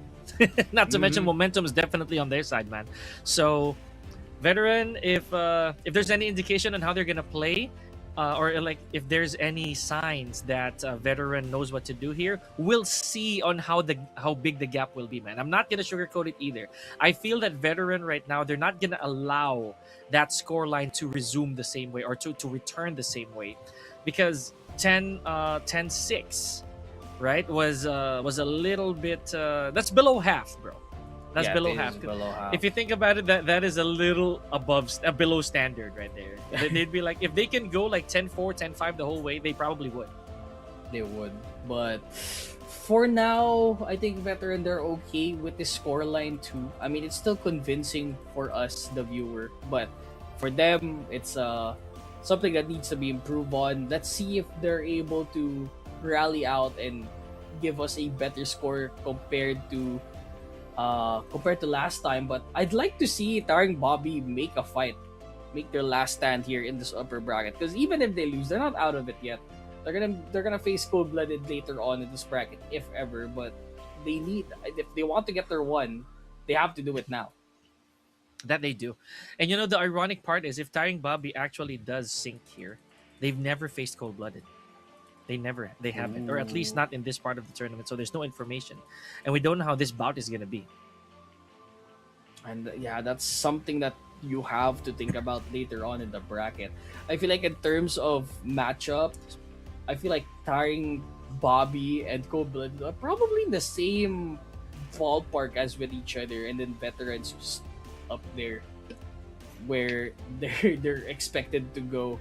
So for Bobby in particular, they just need to give us a good showing here after this match, because they need to give themselves confidence against this matchup for Cold-Blooded later on if they ever go down. But if they get their one here, I'd be really surprised if they do. Yeah, honestly, because veteran didn't allow that. You know, that's something, or at least veteran does not want that to happen. Allowing is such a strong word, pardon me. But if you think about it, veteran does not want their record shattered, not this late into the tournament. They're already so close, right, for that qualifiers. But Black Widow right here, just like we know, it's a very common map. It's very traditional, so I don't know, man. Maybe we're gonna see something traditional right back in the hands of veteran. Yeah, and I think they just need to perform well as to what Twintism and Drones have currently been doing the entire time. We've seen them play in Port.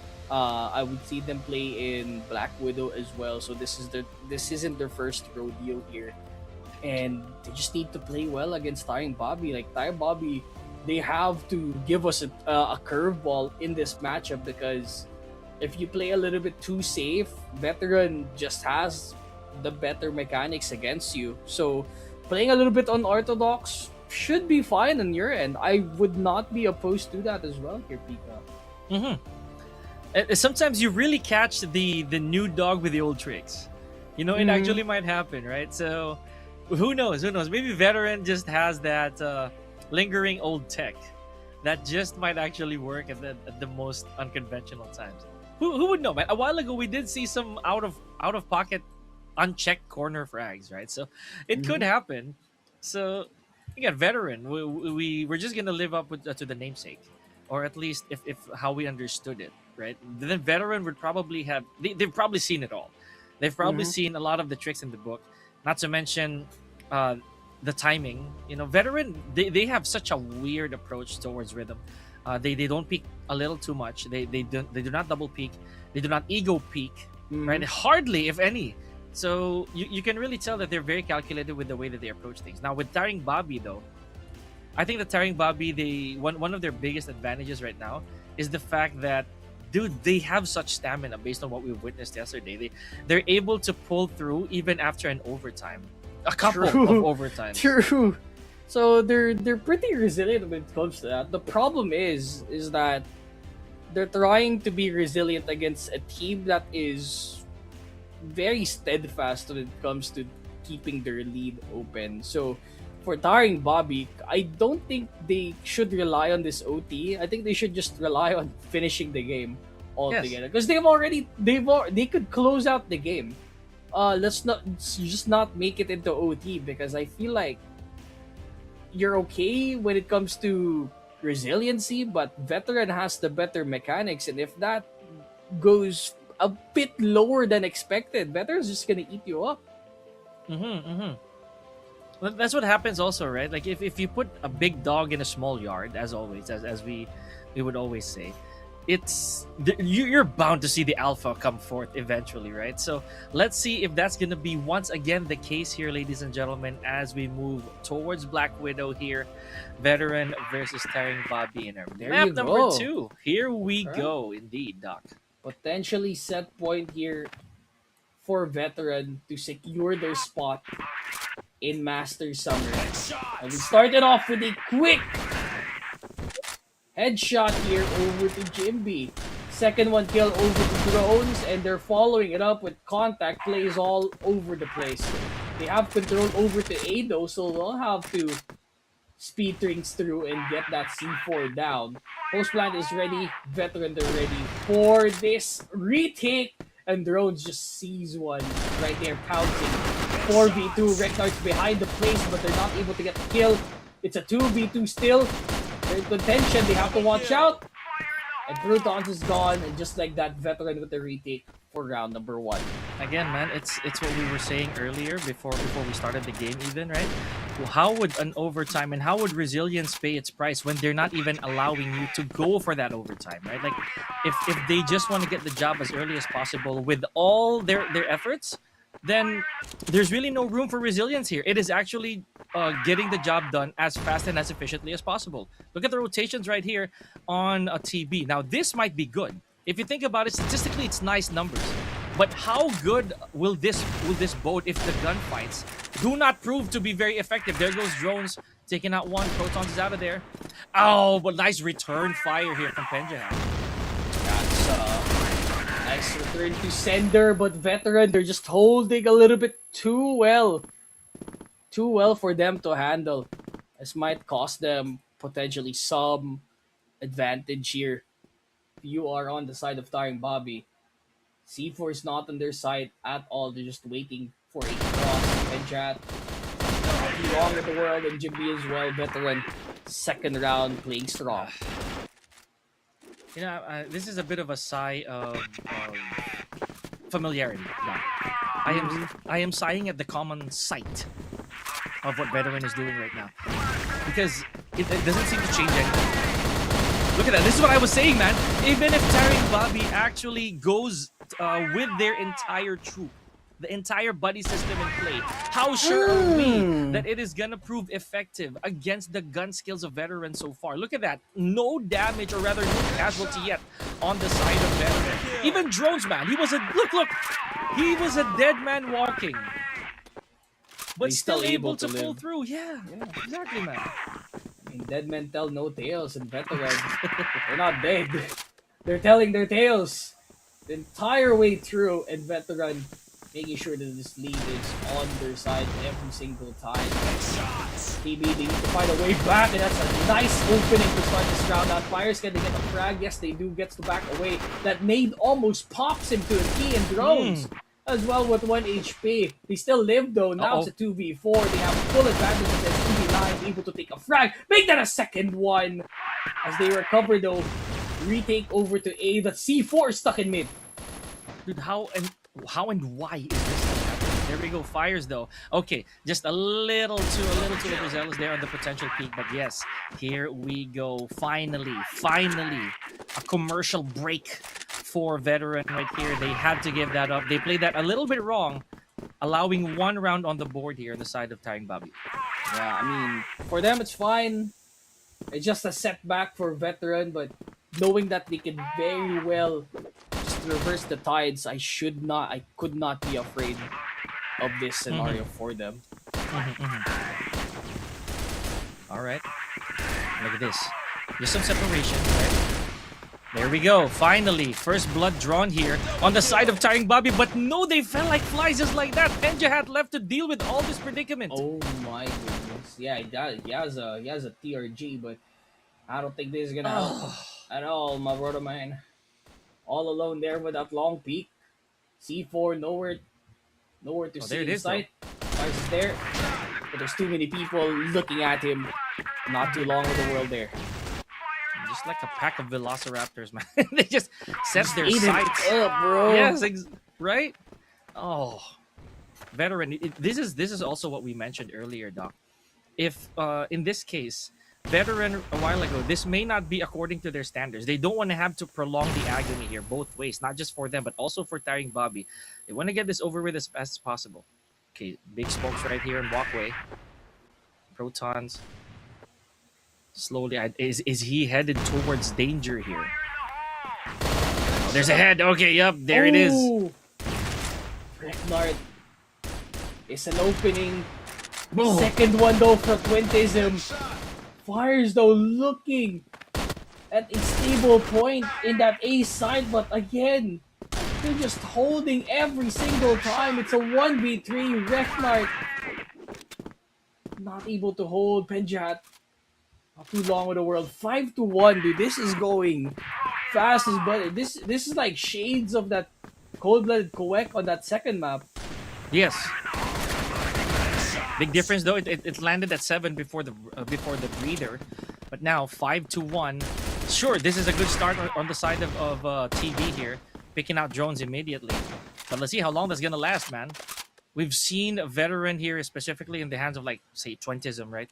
Able to turn the tides right off the bat. Should there be the proper opportunity to do so? Some perspective over here at bridge. Look at that. Swift. Overall rotation here on the side of TB. They learned their lesson, man. If someone's gonna go down, somebody better be ready to trade up and quick. Yeah, they have to trade quick. What's the result here this time? Ventism. Have to be careful. One down. Okay. Neutals in hand. Have to be careful here on A. Reknard around the area. Jinbi. Where do they go by? Where do they pass by? 2v3. HPs are low. The pistol is whipping. It's a double kill. It's a 1v1 now. Do they know? Does Macaray know? The Fires is around the area, but he's been seen with his feet. Dancing on his tippy toes, just like that. 6-1. Oh, that's unfortunate. Literally, man. Literally caught by his tippy toes, bro. That is sad. Shots on the legs. Even he couldn't see it too. I mean, man. That's the unfortunate part. Macaray was probably like, okay, where'd they get killed? Okay, my tippy toes. All right. Oh, straight out of a movie there. How they do that in the movies, right? Like you're not sure where the guy is, and then suddenly you see the feet. You gotta cripple him a little bit. Probably a comedy spiel at this point. It do be. Here we go. Oh, the timing again. It's so weird. Oh, but they're able to get the initial frag there in front. Wisdom. It's the one frag there with that TRG. Ado looking mighty fine in front. As Protons, one of the members is gone. Maybe has to rotate somewhere else. The C4 isn't with them. Yeah, they have the C4 with them. They could go to B. There's no one actually in this site in particular. So rotations have to be held in place. They're already in B. They have to be careful. It's been smoked out here in double doors. Mm-hmm. And Reknard's the first person here. 4-3. Objective, a bit of a dare here on the side of TB, man. They do have to think very, very hard because they have a minute left to make a play. And that's still 4 strong members on the side of veteran. Strong. I cannot emphasize the word strong. Here we go. Never mind. Okay. 2v4. 2v3 now. 2v2 now. 2v2. The EV9 also bleeding heavily here. Sticks one grace. Ooh. Oh, nice wall bang. Twentism is there. Does he able to play? It's a headshot there on top. Elcom. He knows where Elcom is 100%. He knows where Elcom is. Is he gonna try and defuse here? No way, right? He's gonna summon Elcom. It's a long ways to go. Long ways to go. He's just gonna defuse. Oh no! Oh, never mind. Denies them. Never mind. That was like 0.20 seconds there for him to get the defuse, and veteran not able to hold TB. They quell the bleeding, but how long would this last? Yeah, there it is. That answered your question, man. Just as the wound turned into a scab, there goes another gouge. It's just gushing again. It's not gonna stop. But TB, they're not out of it yet. They can still secure this round. They've done it once. They can do it again. It's a double hold play here up in short. You have to be careful when peeking. Proton C is in trouble if you start speaking in this area. Dude, this is so cinematic. Here we go. But the very, very successful peak there on the side of Reknart. A bad bleeding here for TB. Gotta be super careful. And look at Fires, just taking his time a little slowly here. Let's not forget, look at that. No one is wielding the bomb. Mm-hmm. Well, I'm not with them. That's not a priority right now. They need to get members here. Where's Mm-hmm. Reknard? Is he under the Is truck he within the again? generator? Does he trying see to his see. tippy toes? Is mm, No, sir. Okay, so Penjahat has very little information to work with here. He's gotta keep. He's gotta make sure that his sights are ready and pull the trigger when the time is right. that's something you have to watch out for, especially for Reknard. Yeah, I like the positioning that Reknard has. Knowing that the tippy toes is a threat. No information found. I think it's just Fires here. Trying to. Ooh! Is he gonna try to jump again? Do it. He won't. Uh-oh. But he has to jump away, gets punished because of it. Oh, On snap. Jimby. But there is a little bit of tagging here for Jimby. Very low in HP. Oh, Jimby. Oh, missed the shot. Jones not able to get the one. He needs to recover the shot. Going back. Gets Oh, the not one, this time. finally. Not this time. Yeah. But there's a flag for the behind. Where's Fintism? Pistol in hand. Again, it's been whipping every single time. It's all left to McRae. And just like that, 7-2 at the end of the first half. At this point, remember, I think when I rewatched your our VODs, man, for spring, I think I called Drones Bullseye. Bullseye? I remember calling him Bullseye. He's a Dude, this- robot. Yeah. He only misses if he chooses to. You Mhm. know what I mean? Oh my and, goodness. and knowing he's one of the snipers here, one of the only snipers here from the previous spring, Regnard, he can probably do what he does. Yeah. I'm surprised Regnard. I'm surprised.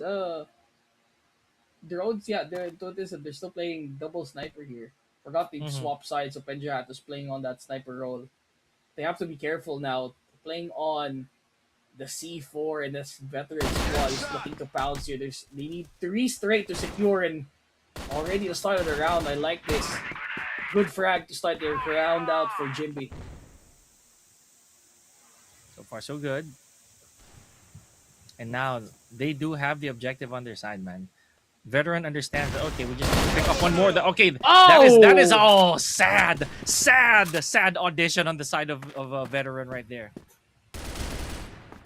All gas, no brakes, drones. It's been a smooth round for TARINGBABI so far, and they're gonna make it so. Okay. 3-7. That is a pretty comfortable round for TARINGBABI. Veteran. Okay, left. Confused in days as to what happened. Maybe their execute's not working out. All right, is this complacency, or is this really just the possible outplaying of TARINGBABI? Are they finally figuring out the blueprint? Let's see. Where's Veteran just downloading them for the finisher? That's true. That's a possibility as well. And they're not You know, out of the they woods. gotta bask in confidence too, man. So True. 4 rounds to try and catch up for TARINGBABI. That is a Herculean task against Veteran. And Veteran needs only a couple of rounds to secure this map and the win. And the Masters ticket. Protons. Regnard. Already double guessing themselves into going on to this B site. But the rest of the members, they're already here. They have the smokes ready. Protons has to back out temporarily as Elcom still has advantage here. They smoked out this door, but they haven't really secured the site as of yet. There's a lot of anxiety going on here. Granted, the smokes are all over the place, man.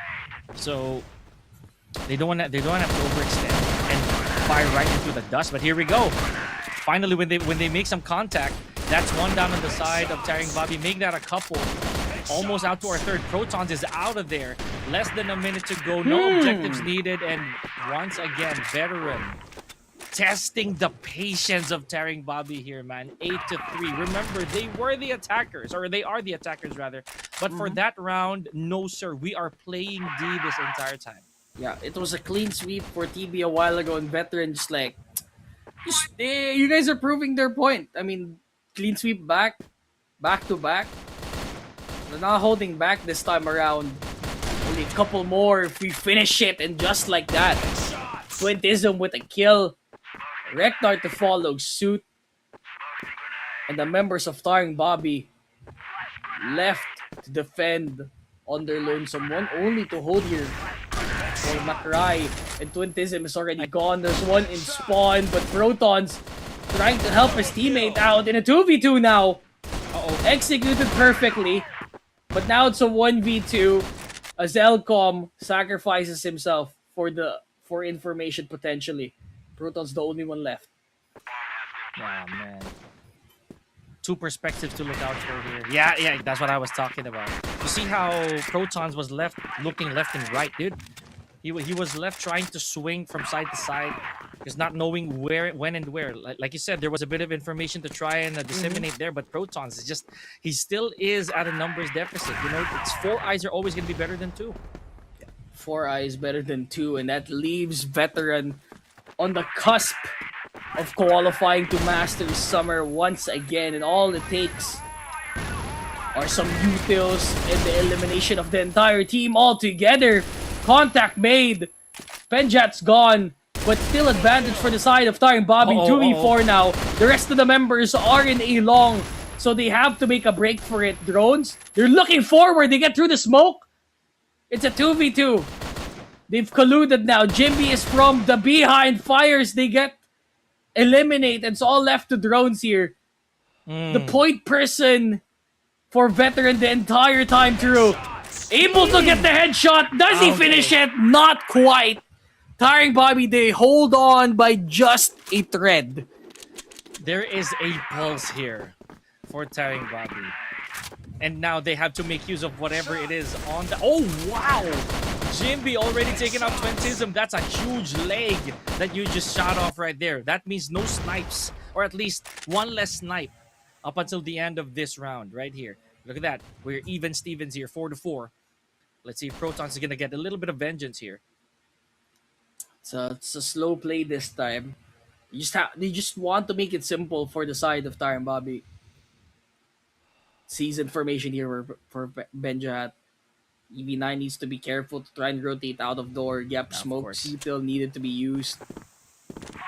Need to get away from that spot as soon as possible. Now, Rekdart and EV9 most likely going together here. Try and get a frag up in a short. Protons nowhere to be seen. It's all left to Elcom to try and contest this with smoked out. Alright. EV9 here. We're just looking at the slow perspective here of a Veteran. Okay, look at that, the timing. The gap is just... Okay, this is too close, man. This is not a lot to work with. Just a few boxes of difference here. Oh, EV9 doesn't know. No, he's checking the left side for sure, and that will secure the kill. It's a 3v2 now. Good trade, still advantage for the side of Veteran. And they able to get the frag. It's all left to Elcom here. The point person for TARINGBABI the entire way through. But that, my friend, is not enough. They close out the series 10-4. The same way they did it yesterday. And my friends, Veteran has booked their ticket into Master Summer. Without a single map lost, might we add here, folks. Now, Veteran, they do not have time to go to a map number 3. They are in a rush and a much deserved reward waiting at the end of the tunnel here, Doc. So wonderful work. Unfortunately for TARINGBABI, though, they have to duke it out one more time against ColdBlooded, who we have not seen clash here on the Summer Qualifiers at the very least. This is going to be insanely interesting. I know we're getting too ahead of ourselves here. And granted that we do have to talk a little bit about what went on, ladies and gentlemen, between Veteran and TARINGBABI. But of course, Veteran, this time around, they made sure that the gap was a little too much for TARINGBABI to try and catch up on. Yeah, and for TARINGBABI, they tried as they might for the last 2 rounds there. They had that one resilient round You said there was a pulse, but it was immediately snapped. It was life support. You just pulled it Yeah. back. Nah, not today. We'll be the first one ahead here, says veteran, and they will be walking towards their tail head high here as they book themselves into summer. And again, like rightfully so. Like with the rest of C guys here, veteran has always been the favorites to win the entire thing, and now we could rightfully say that it's deserved. And that's being nice, man. I think it's earned, like not even this, it's earned, hard earned in that scenario right there, man. But again, TARINGBABI, unfortunate news right there is that they do have to try and get in the ring one more time here against ColdBlooded. And we saw what ColdBlooded's capable of too. You know, they're no slouch. They went sure. It's a similar painting that we saw from yesterday. TARINGBABI also leaving with that infamous 10-4 at in the hands of veterans. So, you know, you know that meme where this dude says first time. Yeah. First. That's ColdBlooded right there. The That is guy's already ColdBlooded. Yeah. the guy's already tied up like every single time. I feel like shades of that Midas match from Yeah. from spring as well. Yeah, First time. Yeah, no, it's always been like that every Uh-huh. single time, and my goodness, was it still a match to behold? Still a lot of good action here between veteran and TARINGBABI, but TARINGBABI, you'll be seeing cold-blooded here in this lower bracket qualifier. But lest we forget, we want to see some highlights here between TARINGBABI and veteran. Still, we've seen TARINGBABI execute a lot of good plays, but most of them going the wayside because veterans a little bit too much to handle. Yeah, you see, that's what we were trying to point out earlier, Doc. That even if TARINGBABI tries to go for a full squad push, it's the big question is here: how successful will those matches be? How much of those encounters will he be able to get out of? Right? Sure, not everything was perfect on the side of veteran, but man, majority of the time, even with the deficit in manpower, they're able to just go through with it. Yeah, go through with the execution. I think they have to be need to have confidence in their plays. But at the end of the day, man, like veteran, mechanically speaking, just the better team in this matchup. And again, the stats do not lie. That's veteran all throughout. Twintism still around with 15 to 11. But drones and fires possibly have a better KD ratio compared to Twintism here. Now, looking at this, man, it might be drones for the MVP here as they bid adieu to this part of the tournament, bro. And remember, drones also got his MVP very late during the spring qualifiers. Remember that? I was really banking on that one, but it still fires, bro. Come on. And anyways, fires was the collector last time, Doc. So much deserved here for fires. Yeah, much deserved.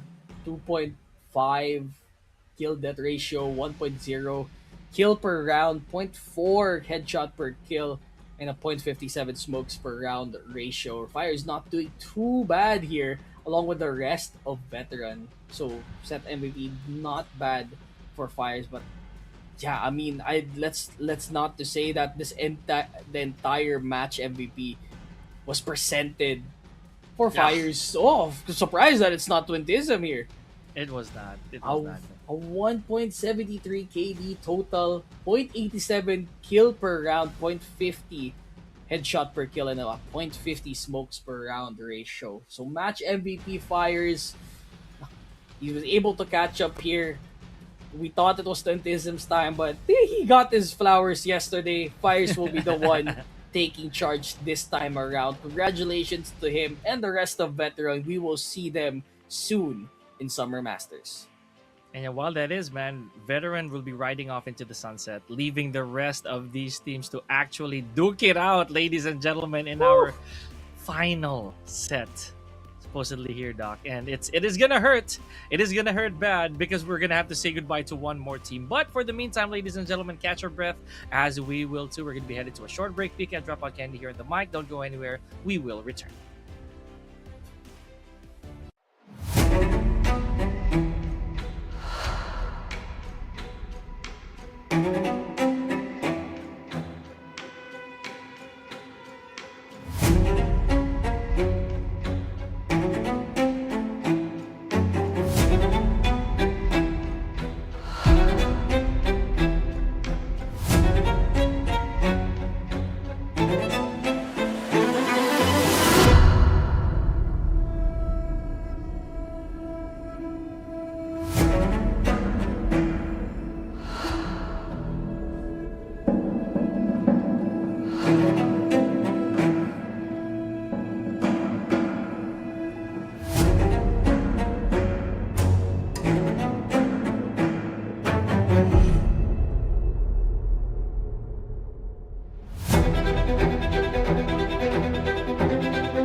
Two teams enter here for a chance for Masters, and one gets to earn it.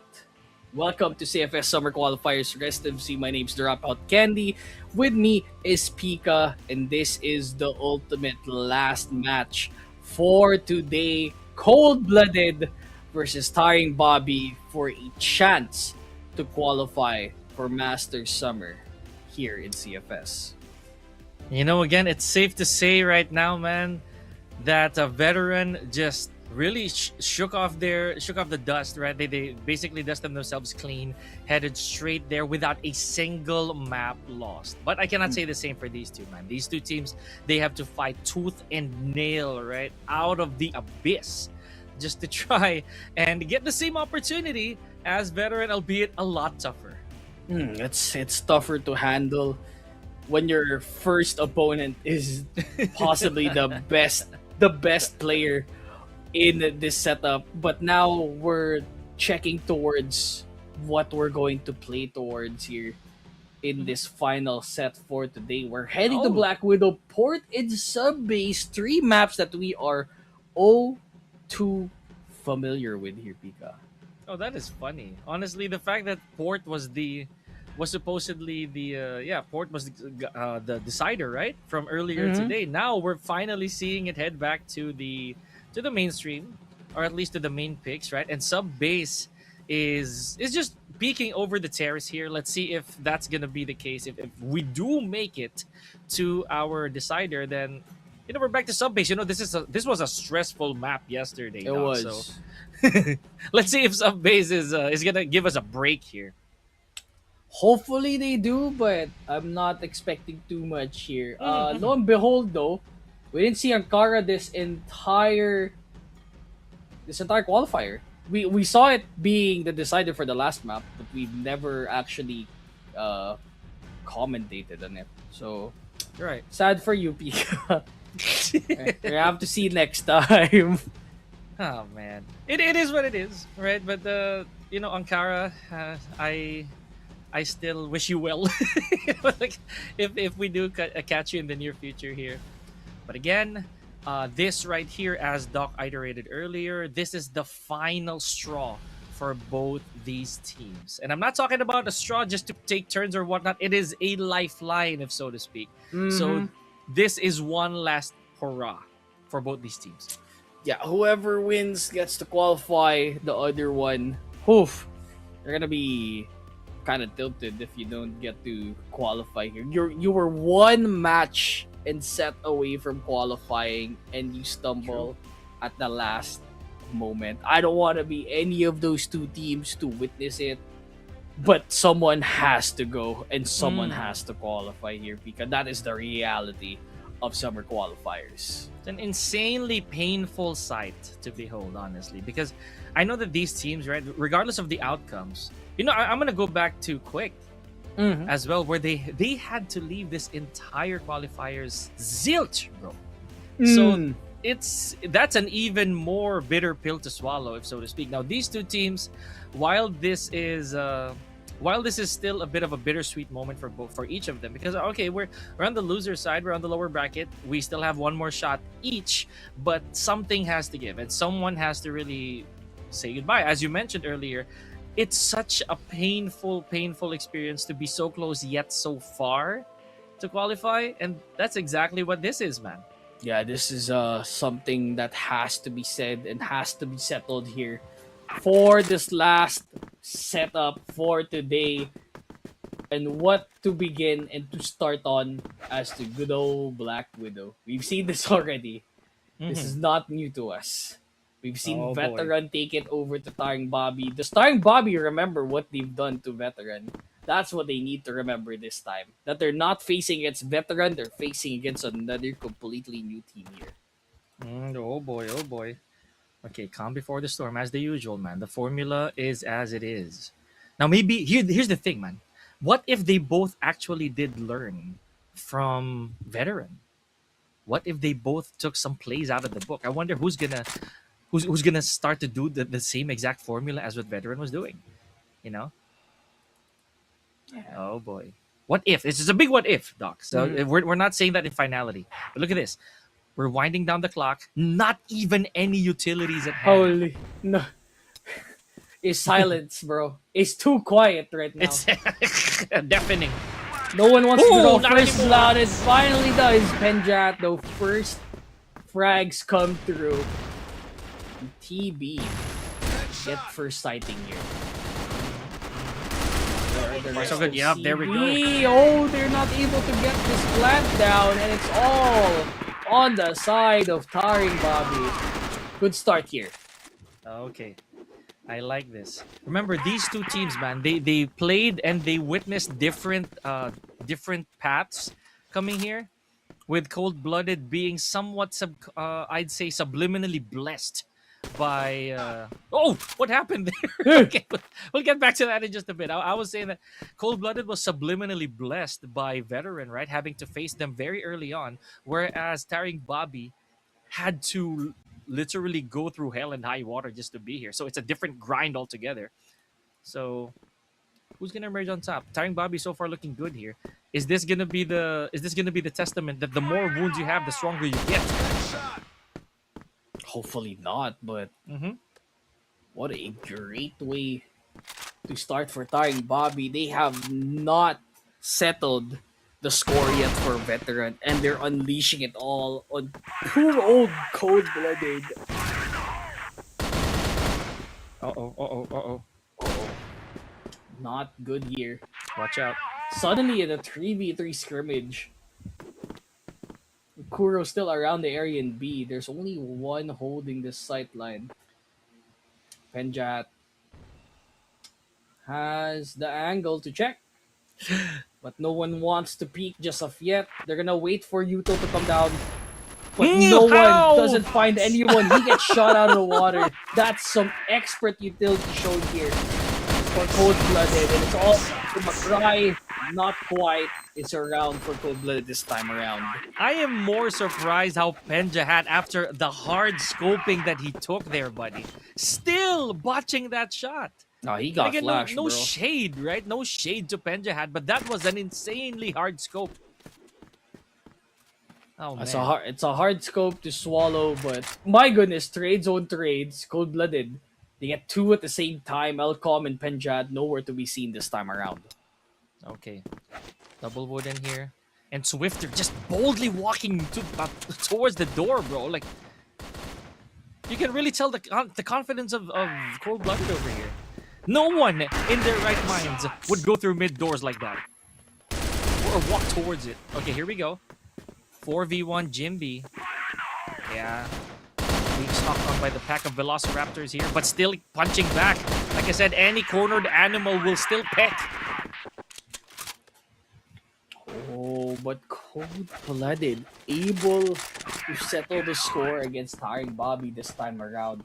Just good old gunplay here in mid-side. Penjat is to play here a little bit more cautious now. Now that these picks could mean a lot to Cold-Blooded at the start of the round. Okay, Penja now a bit of redemption for himself. Getting a wonderful shot against Swifter over there. Gotta take it slow. Right.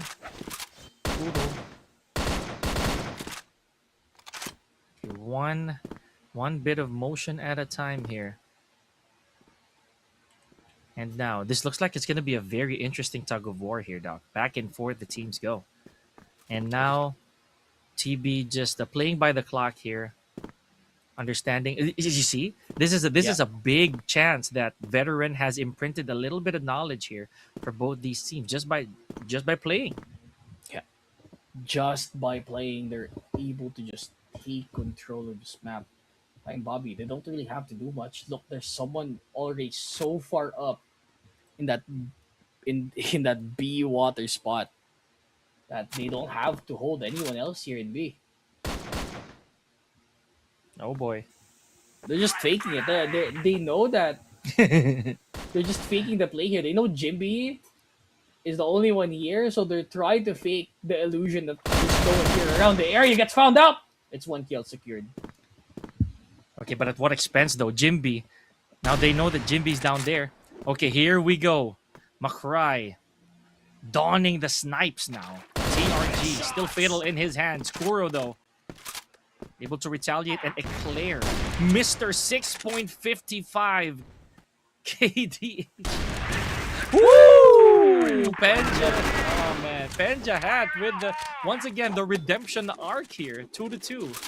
It's been slow play so far for CB and TB. Surprised that this is boiled down to this. Double peak, not quite. CB takes first blood. Can they get more? Not this time around. It's a trade, 1-1. They're still alive here. They're looking to find an opening over to A. Good pick off. Can they get the second one? Komaru's still around the area. 4v3 smokes out. They look at the left side. They do get another kill for the side of TARINGBABI. Komaru still playing around the smoke. He's the only one there, but they finally see him. One ahead now for TB. Oh, I like this. TARINGBABI. Remember there's a saying, you know, that the wolf on top of the hill is never as hungry as the wolf climbing it. Looks like it's going to be TARINGBABI who is as hungry as they come. Komaru taking a lot of damage here. Oh, Swifter out of there. The snipes are starting to add up here. It's 1-for-1.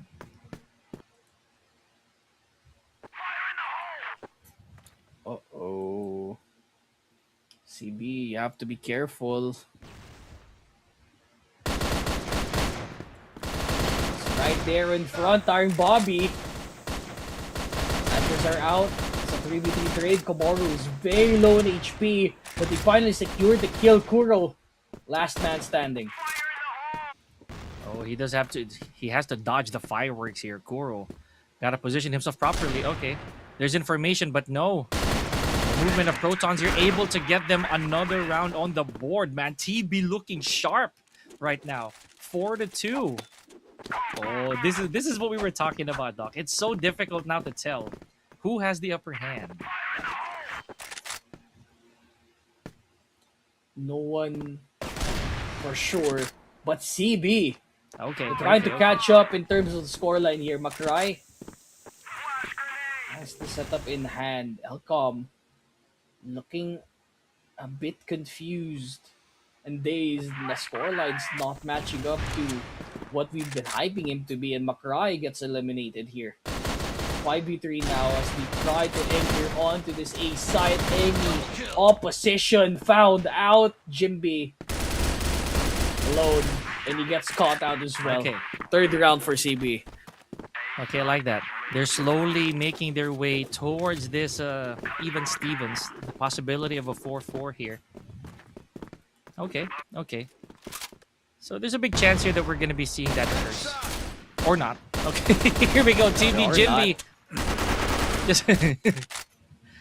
Just proving us wrong immediately. Two heavy hitters already gone on the side of CB here. Remember, Eclair, dude. Craziest kill death ratio so far in our CFS rest of Southeast Asia history rather. Here we go. Okay, how do they execute this time around for CB? They are down a man, but what we've been seeing so far here in CFS, that doesn't really matter. I like the hard peaks here that's been going on with our players and again the prolonged scopes, right? So Penja had, again, as I mentioned earlier, yeah, see, this is exactly what he was doing, man. That's precisely it. But is somebody gonna call that bluff? Is somebody gonna be bold enough to go for that peak? Meet eye to eye. Less than a minute to go here, man. He's playing pretty safe. Waiting for TB to make a mistake. Other side, TB expecting the same as well. To CB. It's a slow play over to B. They're looking for any rogue players looking around, and you see the metal box there. You always have to check that every time they get into sight. To be a point person, but Elcom's around the area, finally waking up. They get the one kill. Is that enough? begins, and there's too many people looking at too many angles. TB, they secure the 5th round. There's only one left here before this first half ends. Oh, this is crazy. This is crazy right now, ladies and gentlemen. So far, looking real good here for TARINGBABI. Again, I hate bringing this up, but TARINGBABI, man, they had to fight so hard just to get this far into our qualifiers. So you can really see the grit kicking in here. Grit and grind for the folks here. So, it's a slow, methodical process now compared to our previous 2 sets. This is way slower compared to last time. Eclair? Is he able to retaliate with another frag here? Oh, no, quite! Nade popcorn. But retaliation coming back here as 2 people enter on a site. Swifter, the only man left alive here. C4 in hand, they're gonna have to try and finish the story here. He doesn't know. HK's in front, but there's too much of an off angle there. They end it. TB 6-3 against ColdBlooded. Again, you know, the fact that he was unaware of the early flank that was going on, he wasn't even looking towards his deep left, his far left, so he did not know that he was being flanked already. Just goes to show really that numbers really will pay the will pay the bills. Here we go. Jimmy starting things off 6-3 here, Doc. First frag already. 2. And perhaps for the side of TARINGBABI, surprised they're able to eliminate them so fast. With now man advantage CB, they're looking comfortably to secure this 4th round for themselves, but we cannot count them out just yet.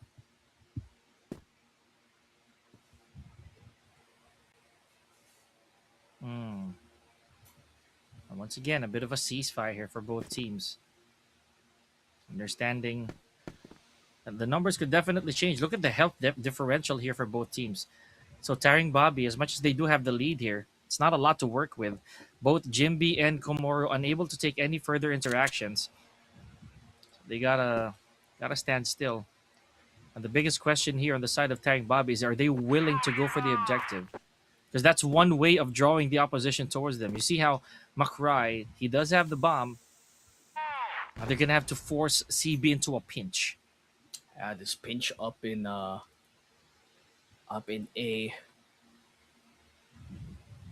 They need to check the pillars here as well as this mid area. He has a feeling that someone might Like be I said, there. yep. Not a single interaction to survive.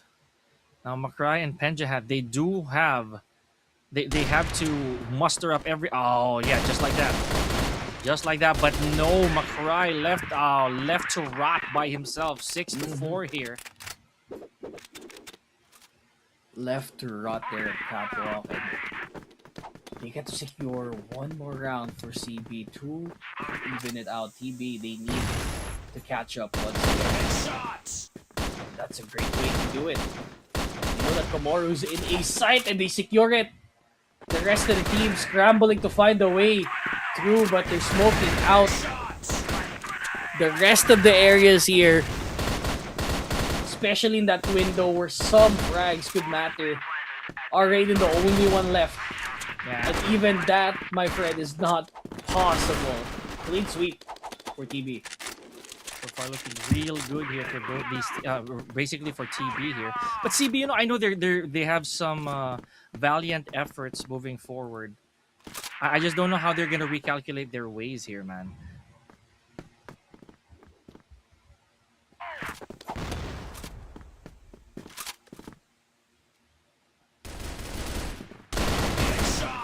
There. Initial frag right there. And make... Oh, I was going to say it was supposed to be a trade, but Proton's able to wiggle out of there. Not for long, though. Oh, what's happening here, Doc? Oh, last man standing, Raiden. Already. The second time that Raiden has done this. Oh, does he see the reload? He's going to be a little bit more cautious this time. Jimby! And a bit more flair to the punch. 8-4. TB dominating this time around. Okay. But again, this is one reason why, Doc. This is one of the main reasons as to why I feel that the grit of TARINGBABI will really come into play because they've been so hungry. They've been so hungry with that victory, man. They had to grind super duper hard just to get here. Last man standing though on the side of TARINGBABI. Now they don't like that. They do not like this. Now it's a return of a flawless. Look at our Yaden, man. Is a basically a dead man walking. Yeah. Benjahat trying to survive here. It's a 1v5v. Tall task to say the least.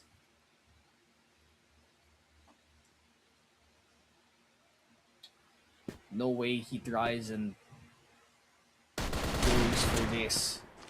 Ouch. Yeah, the rest of the squad follows suit.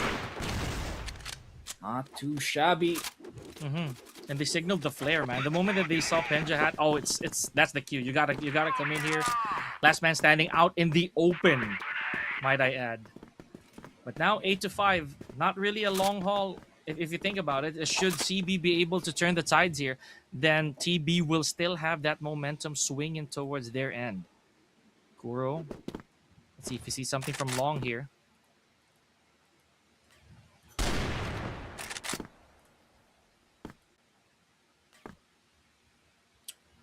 Has to check a little bit. Oh, it's a little bit problematic, perhaps, when it comes to this contention in particular. Swifter, though, how do they react this time around?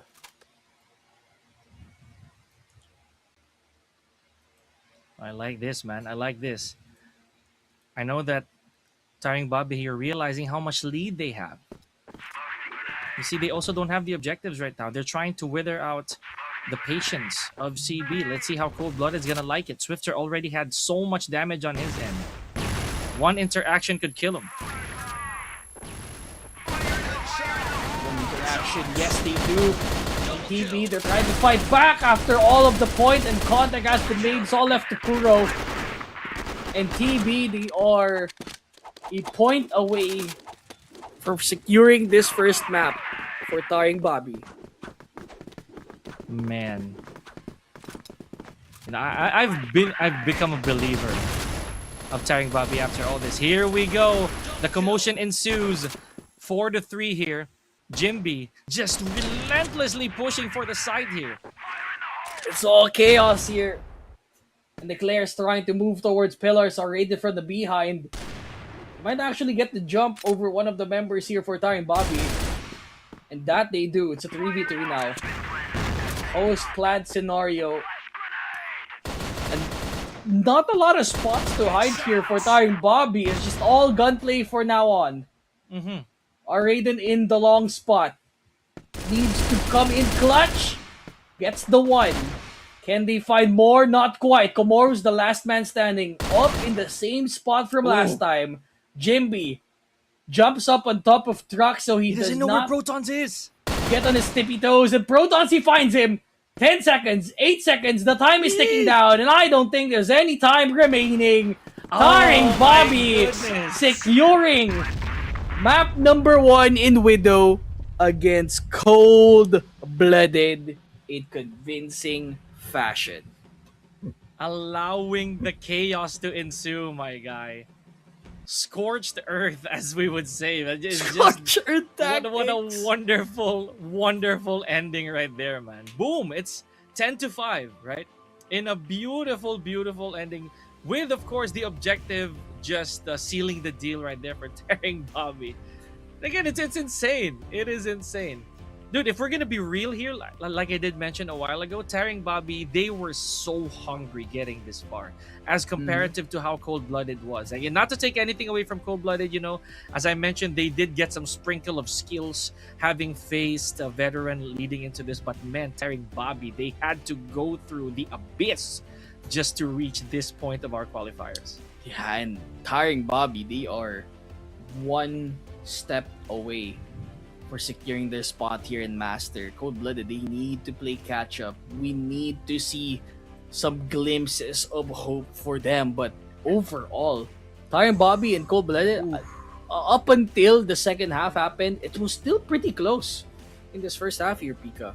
Relatively close, if I may add. So that was okay. That was okay. 50% or like that's still pretty good.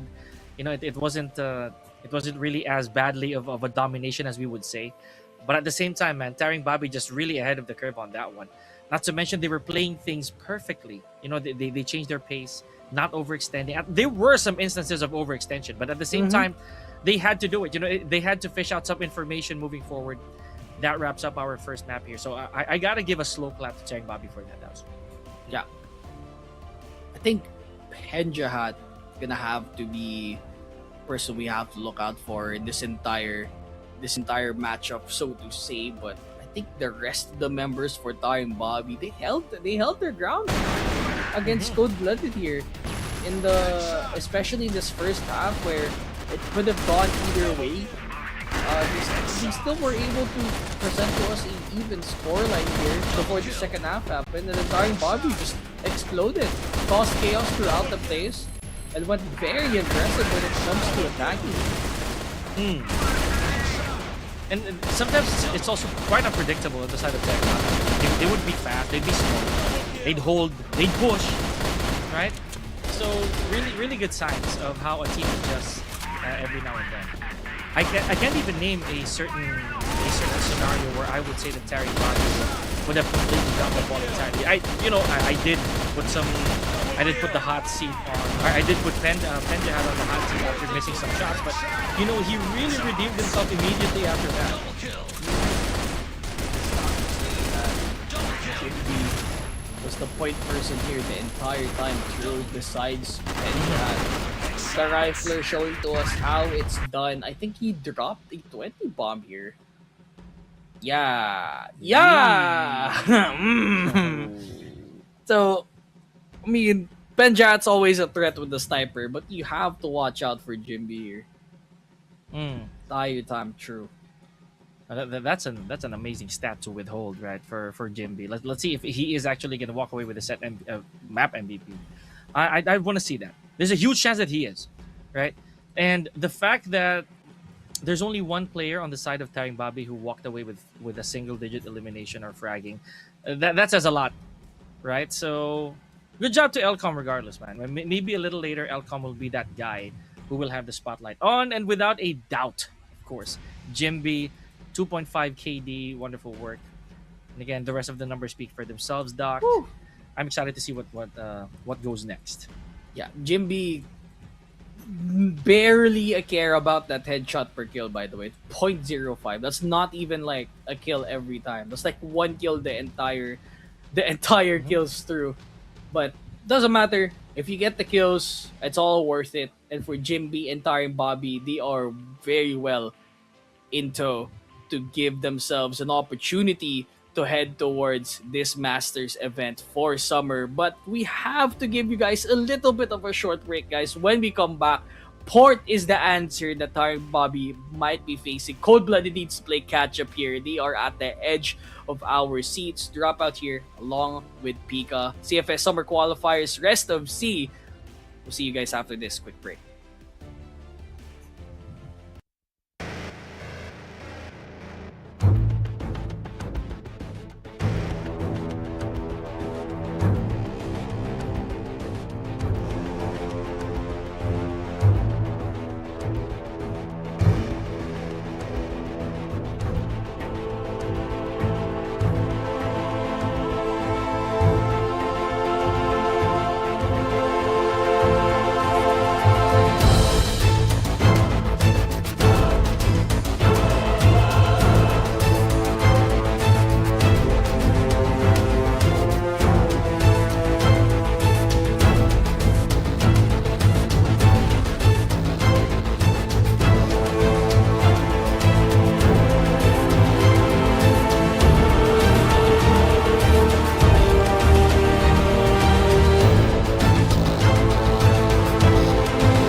TB just showed us what resilience can do, but the journey is not over yet, ladies and gentlemen. Welcome back to the CFS Summer Qualifiers, rest of Southeast Asia. My name is Pika, joined by Dropout Candy. And yes, as you can read below, we are heading to port. Once again, that is.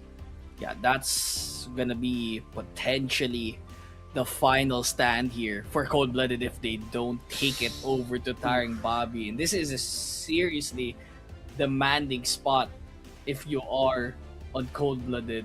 The pressure's on you to perform, and against TARINGBABI, the stakes could not be even be better here. TARINGBABI just need to win this and be qualified with Masters along with Veteran. And that's going to be a sigh of relief for them if they ever do so. Mm-hmm. A big breather. You know, it's less work to be done, supposedly, with more reward. And again, at this point, man, you really have to reward TARINGBABI for the way that they've been True. executing everything. They have been going through a lot. They've gone through a lot, actually, and they still will. But now it is port. Remember yesterday, ladies and gentlemen, in case you did not witness what TARINGBABI had to go through, they went through a double overtime. Whew. A double overtime and Against port CUEK. alongside sub base, I believe. These were just some of the matches or just some of the maps that were really just too much of a sweat for us to Mhm. deal with here. Now with port just being the stage set here, supposedly, I don't know, man. It's now or never for Cold-Blooded. They have to do something. Yeah, this is their last chance. TARINGBABI, they're sitting pretty well here. If the rest of the team steps up, along with Jimby, along with Elcom, Penjat, and the rest, they're gonna have to see them soon later in in Masters. I mean, this is a big spot for them to take. They're gonna be grinding it up with the rest of the squads here qualified for summer. And it's not to say that it's every single week that they have to perform. It's a grueling process, man. So even after this, there's still more work to be done. So you just have to think about what's in front of them as we head into port soon enough. But my goodness, I wish I could see more of these two teams. I'm not gonna lie, but this might be the last time we're gonna be seeing them for summer. Mm-hmm. So having said that, man, I'll be real with this. This potential last match of the day here at port. This is, to me, this is the actual decider, buddy. To me, this is actually it. Yeah, at least to me, because if TARINGBABI manages to make that sizable lead, you know, that gargantuan, all the adjectives of a big lead, if we're gonna put it very simply, then Cold-Blooded, it is too much of an Everest for them to try and climb. Mhm. A big channel to climb for TARINGBABI. CB, Cold-Blooded. They have to play wits and skills, and all their guns have to point in the right direction. We started off very slow here early on. Points of contact found, done. Cavalry has the sight line, starts it off with a great headshot, trades on trades.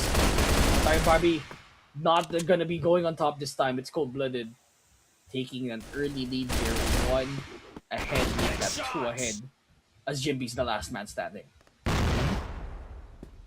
Here we go. Jimby. I see this is okay. There, I was gonna say that this is the bad spot, the worst spot you could be in if you're Jimby, right? If you're out in the open, for a couple of players here on the side of CB, just waiting for the prey to come to them. Yeah, and that is all she wrote. Let's see what adjustments CB is gonna be making here. Benja had a while ago. Oh man, a little bit of the smoke. Yeah, that's pretty sad. I just need to smoke it out. I don't know if that was the don't know if that was the misplay or not. But Penjat able to retaliate this time. Swifters out of the round this time around.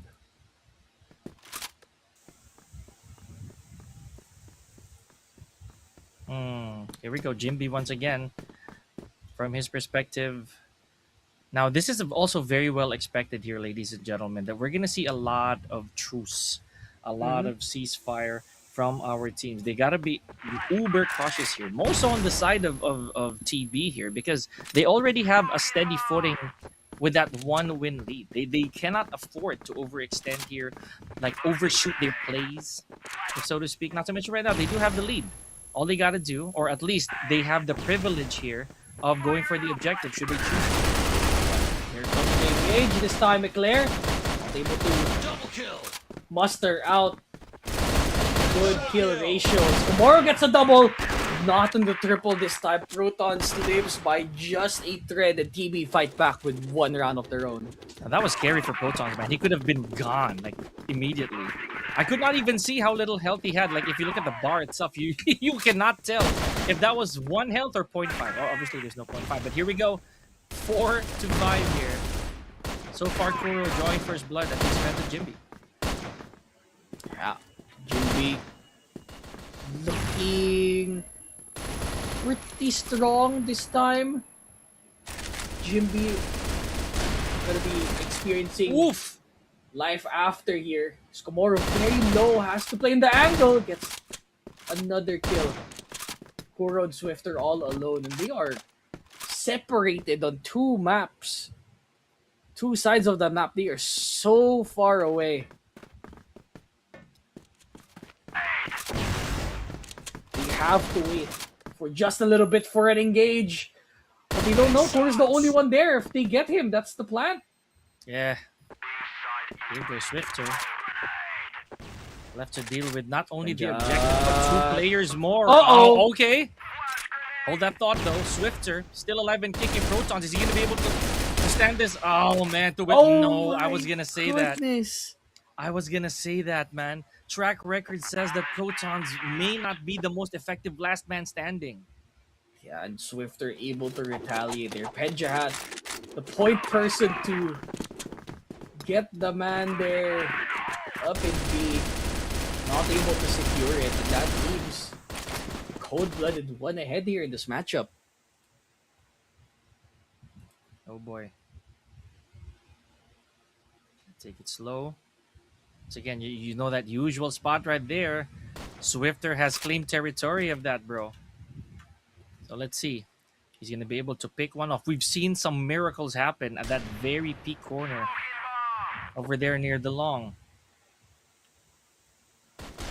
Long spot, always a threat for all of the members here. Jimmy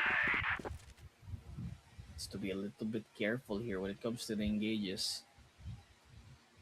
This mid spot not really held that much by ColdBlood. They are currently just hovering over it. Hmm. Don't want to risk any unfruitful contact against TARINGBABI, so pretty safe early on in this round, and I like it. I mean, it has to be methodical here. Can't let TARINGBABI take advantage of this round altogether, but now coming into storage. Tomorrow is gone. They try to get one more Kuros around the area. They need someone to hold on to B. Our Raiden's around the place. Uh-oh. There should be an opening for them. I don't think they flashed him so much, so our Raiden. Double kill, USP in hand. He might get a triple here, and it's all left to McRae. Can he get one more? No, Oh my left goodness! On the bullets, and the Claire is able to recover 3-1. ColdBlooded with a solid 3-round hold there. TB, they can't close it out. Talk about dropping the ball on that round, bro. That was the perfect opportunity to go for the objective and draw CB to them. They had a complete squad, bro. Okay, I don't know if this is a miscalculation or greed talking, but let's see. Let's see how this is gonna be for TB. Remember, they've gone through worse odds, buddy. So, questionable that one. It could go. It can go from bad to worse here if TB doesn't recover, but CB, they are dominant here. The last 3 rounds. They need a change of pace here for TB. They are playing too safe, passive. Yes, it's not working, but they cannot find a closer to secure the round. Hmm. Okay, let's see what adjustments here, man. I'm mentally theorizing here of what TB is supposed to do. Maybe they also don't like the side that they have to actually be the attackers, man. What if they want to utilize that time pressure, right, as the honestly being global risk? Mm-hmm. Maybe that might be the case. Yeah, they need to at least get some insurance here in terms of the round. As currently trying to climb up, Swifter gone for the world. Eclair looking to have a point here on mid on top, and it's just the M14 raiding through Penjat. Playing with the USP. There's someone from the Tomorrow. behind, you have to be careful. And Kamaru again! Closer over closer, Are you CB! kidding me right now? Komoru, dude, he is rabid right now, Doc. What In the a heck was row. that? It had to be pistols as well. We have to say pistols. Mm-hmm. Securing on the round, and Penjat finally gets the one. TB, they got their opening. They just need to close the round. That's always been the problem for TB. The last 4 rounds already, that could have been a 5-0, but they cannot. It's been a difficulty for them here in Port. Hmm. Okay. Let's see how this is gonna pan out. We've given enough silence for TB over here, and they're still not pushing for any objectives here, man. I think they're very anxious as to how the buddy system or how the split of CB actually is. But the thing is, Round man, one. okay, Tomorrow, Kuro, double kill. I think they can get more after this, but we finally get the flash out. There's one hovering towards that B spot. They cannot get the kill. Penjahat! They're losing the firefight here. This might be a problem. They cannot plant the C4 as of yet. They don't know where Raiden is. hmm, I don't know, man. I think that was a wasted opportunity. Oh, now they do. Now they have to take a 50-50 chance at this, bro. There we go. Exactly my point. The numbers have dwindled down, and now CB leading by 4. Are you kidding me? Again, so many wasted opportunities there on the side of TB, my guy. But now dominating this time around for ColdBlooded. Looking like the team to beat. TB. Try as they might, they cannot close the round. Don't know if they need a timeout here or a breather, but they're getting choked out at the seams, and that is not good for TARINGBABI right now. All right. Slow and steady does it. Penjahat. See if he's able to scout once again. You know, he's been apart from Protons, man. Like Protons has been getting a lot of frags, but remember, it's the closeout part that they're having problems here. Mm-hmm. Here with Doc, right? It's when Protons is the last man standing. Unfortunately, track record says it's not always as efficient as it is. So maybe just maybe Protons will be much more useful pre-plant Mm-hmm. as Des- opposed to how he was post-plant. Despite being him being the top fragger for the team at the moment, yeah, Yes. always a Yeah. problem. I don't know. Maybe his arms are shaking. This time around, good old rush onto B storage. Okay. Just need a little bit more time. Komoru for a huge flank here. Komoru expecting to get frags, but not quite. Bakrai, a second kill now, finally. A sense of relief for TARINGBABI as Swifter will be the last man standing. 1v5. Unlikely. And they recover this time around. That's one round. They need to get at least 2 more to get a sense. I'll tell you this, man. Has the damage been done though? Like, has TB are they trying to repair broken glass after all of this, man? Oh boy. There we go. Contact. Elcom there though. Manages to pick one off. Benjahat does the same. And Elcom once again. Okay. The alarm has rung, Doc. Alarm has been rung. And TB, they're trying to recover. They need at least a couple more rounds. Oh, hello, Kuro. Hello. Only one left. There you go. Third round secured. They at least need the last one here. CB, they're okay with this scoreline. They are not too shabby with it. Their holds have been pretty fine so far. It could have been worse for CB, but they've been always closing these rounds out. So props to them in this first half. But TB, they have to be careful now. They still need to secure this last one, or else shades of 6-3 might be a scoreline here. Yeah, that is an inevitable cursive, so to speak, here, folks. We've seen that happen time and time again.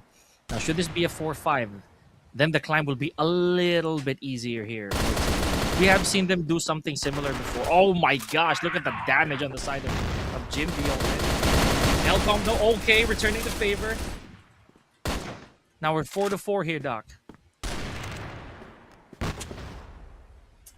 4-4. Are Raiden? Oh, does he see someone? I don't think so. This M14 giving a run for their money, man. Always a threat on the server. It's still silence here. Not even a minute left still. Raiden. Jimby. Raiden. Oh, they get a frag. I like how Raiden is just sitting there the entire time. Less than a minute left there. Still don't know where to go here, but they finally decided to go to A. Smokes are gonna be down. Time to set up the force. Sinclair gets the one, the second. Not quite 2v2 now. Sniper in hand. We're gonna have to flash on top of site to avoid the nade coming through. Uh-oh. Ate that up. On the left side, not quite. And we end it off. Oh boy. 3-6 on this first half. ColdBlooded looking pretty solid here. Not good here for TV, man. Now they have to go for the... Okay, this is a similar scenario, right? A very familiar photo that we've been seeing here on the side of TB. Let's not forget, yesterday they also made a climb, right? Multiple times they had to do that. So now... Oof.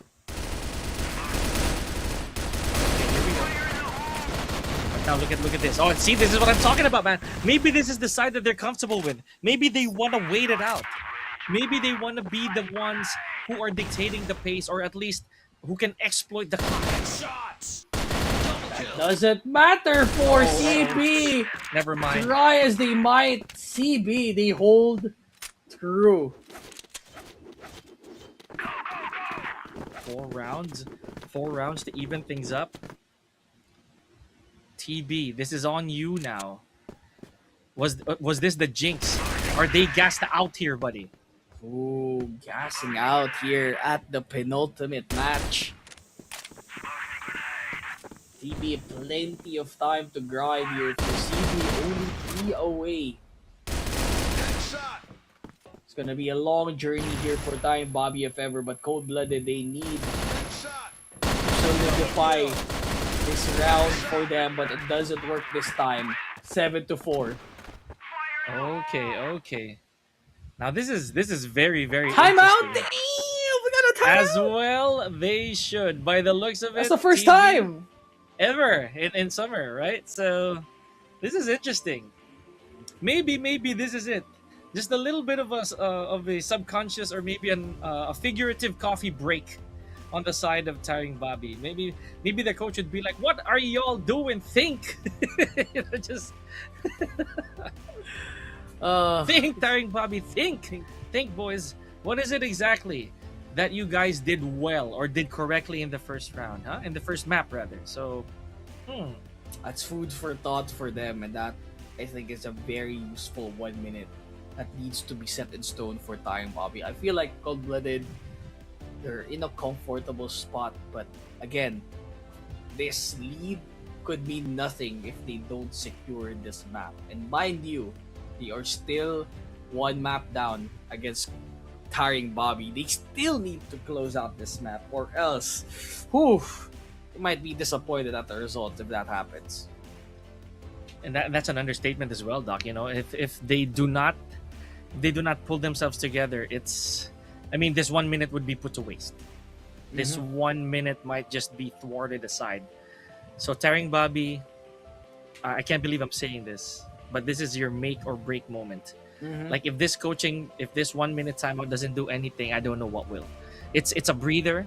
It is a recollection phase for TARINGBABI. Why now? Why of all the times will they falter now? If you think about it, they've just gone through the worst of the worst. Yeah. You know what?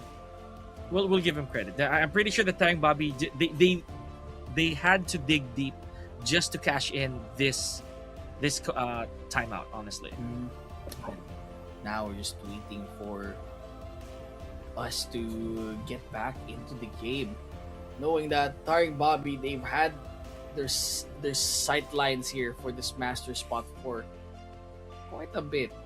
Despite being a new pickup team here, they're looking pretty solid here against ColdBlooded. They still have to secure and collect this first map for this second map for themselves. And now, I mean, well, he needs 3. TARINGBABI needs 4 to catch up and 6 to end it.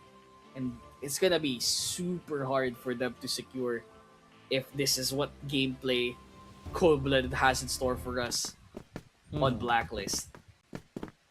Oh boy. Once again, TARINGBABI.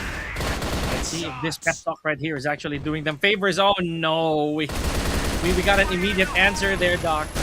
But now 4-4. Falling like flies is TARINGBABI over here. Okay, returning the favor. Now 4v2, not good. 2v2 now. Oh, 2v2? Okay. Now 1v2. We'll take those. Not quite though. Makrai is the only one left standing. It might be problematic. Timeout possibly worked out on the side of ColdBlooded more than TARINGBABI. Oh, the refresher, bro. This must have been the reset round. You know, the hand break, the mental break, everything. Now potentially 2 rounds away. Potentially 2 rounds. And again, TARINGBABI. Maybe they are the type. Maybe they are the late gamers here, Doc. So.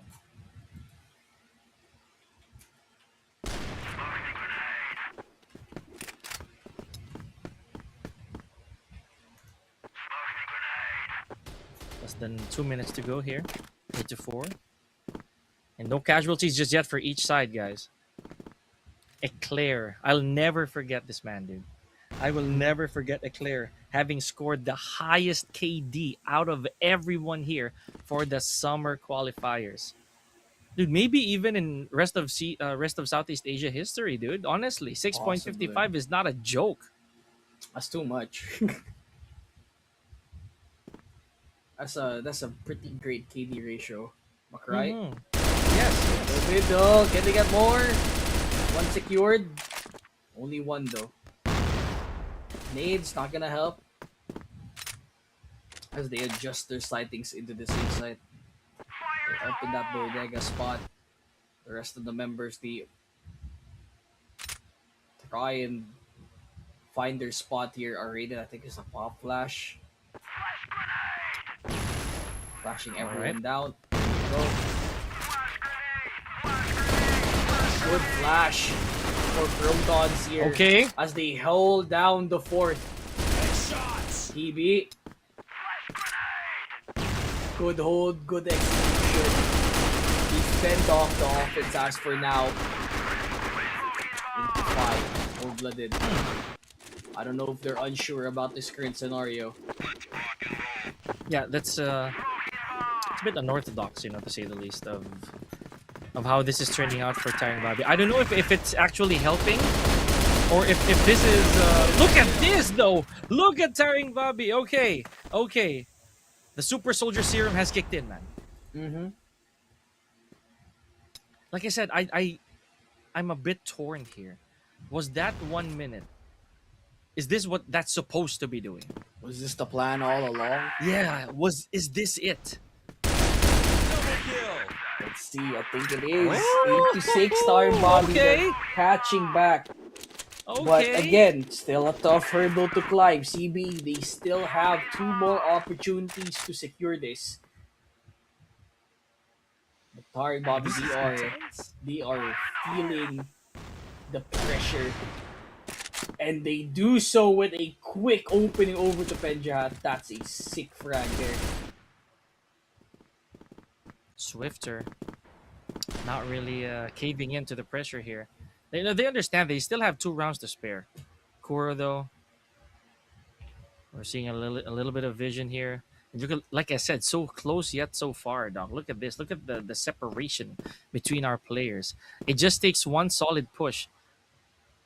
But if CB, if Cold Blooded does not go for any plant whatsoever here, I know that they have to make a hike for either A or B. But if they don't go for a plant here, then they're just thwarting away that momentum for nothing. That's the mistake that TB made earlier. Mm-hmm. They're playing pretty safe. They know that cold-blooded has an advantage, so they can just play with their food. TB, they don't want to lose any more members here, and they're holding towards this B spot. No one's in mid at all. So cold-blooded, they could very well just go to mid and cause some chaos around the area, but they're still holding in B. They're 1 minute. waiting for someone to rotate. Less than a minute, and they're looking to fight and engage here.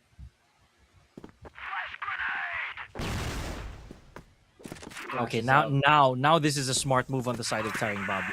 Now this is a smart move. Okay, now executions per fourth. Someone there in danger. Elcom, gone. Proton's McCry. Where's the spray down? They get Oh! one, but not enough. So Protons? left to Protons in front. They get the plant down. Dude, it's Protons left. Headshot. Maybe Okay. he can do it. Does Maybe he he have can. it in him? There's an He's aim the in last front. man. He and does! he gets it! He heard you talking smack, He and did, he he finally did. steps up to the occasion. He holds up his Eight. hand near his ear. Was that? I cannot survive a clutch? Watch this. He points at you. Watch Yeah, he this. does, he does. Point made, Protons. Point made. But much love though. That was a beautiful, beautiful clutch. Now, TBD are in striking distance to tie up the ball game. TARINGBABI, do they have what it takes to secure it?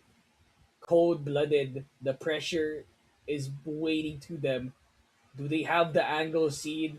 Komoru is looking. They get the peek off, but Elcom goes first. Uh-oh.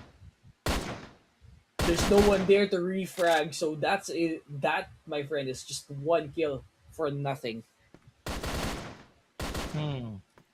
Eclair, your move, buddy. Your move. Oh man, okay, right, right to his face.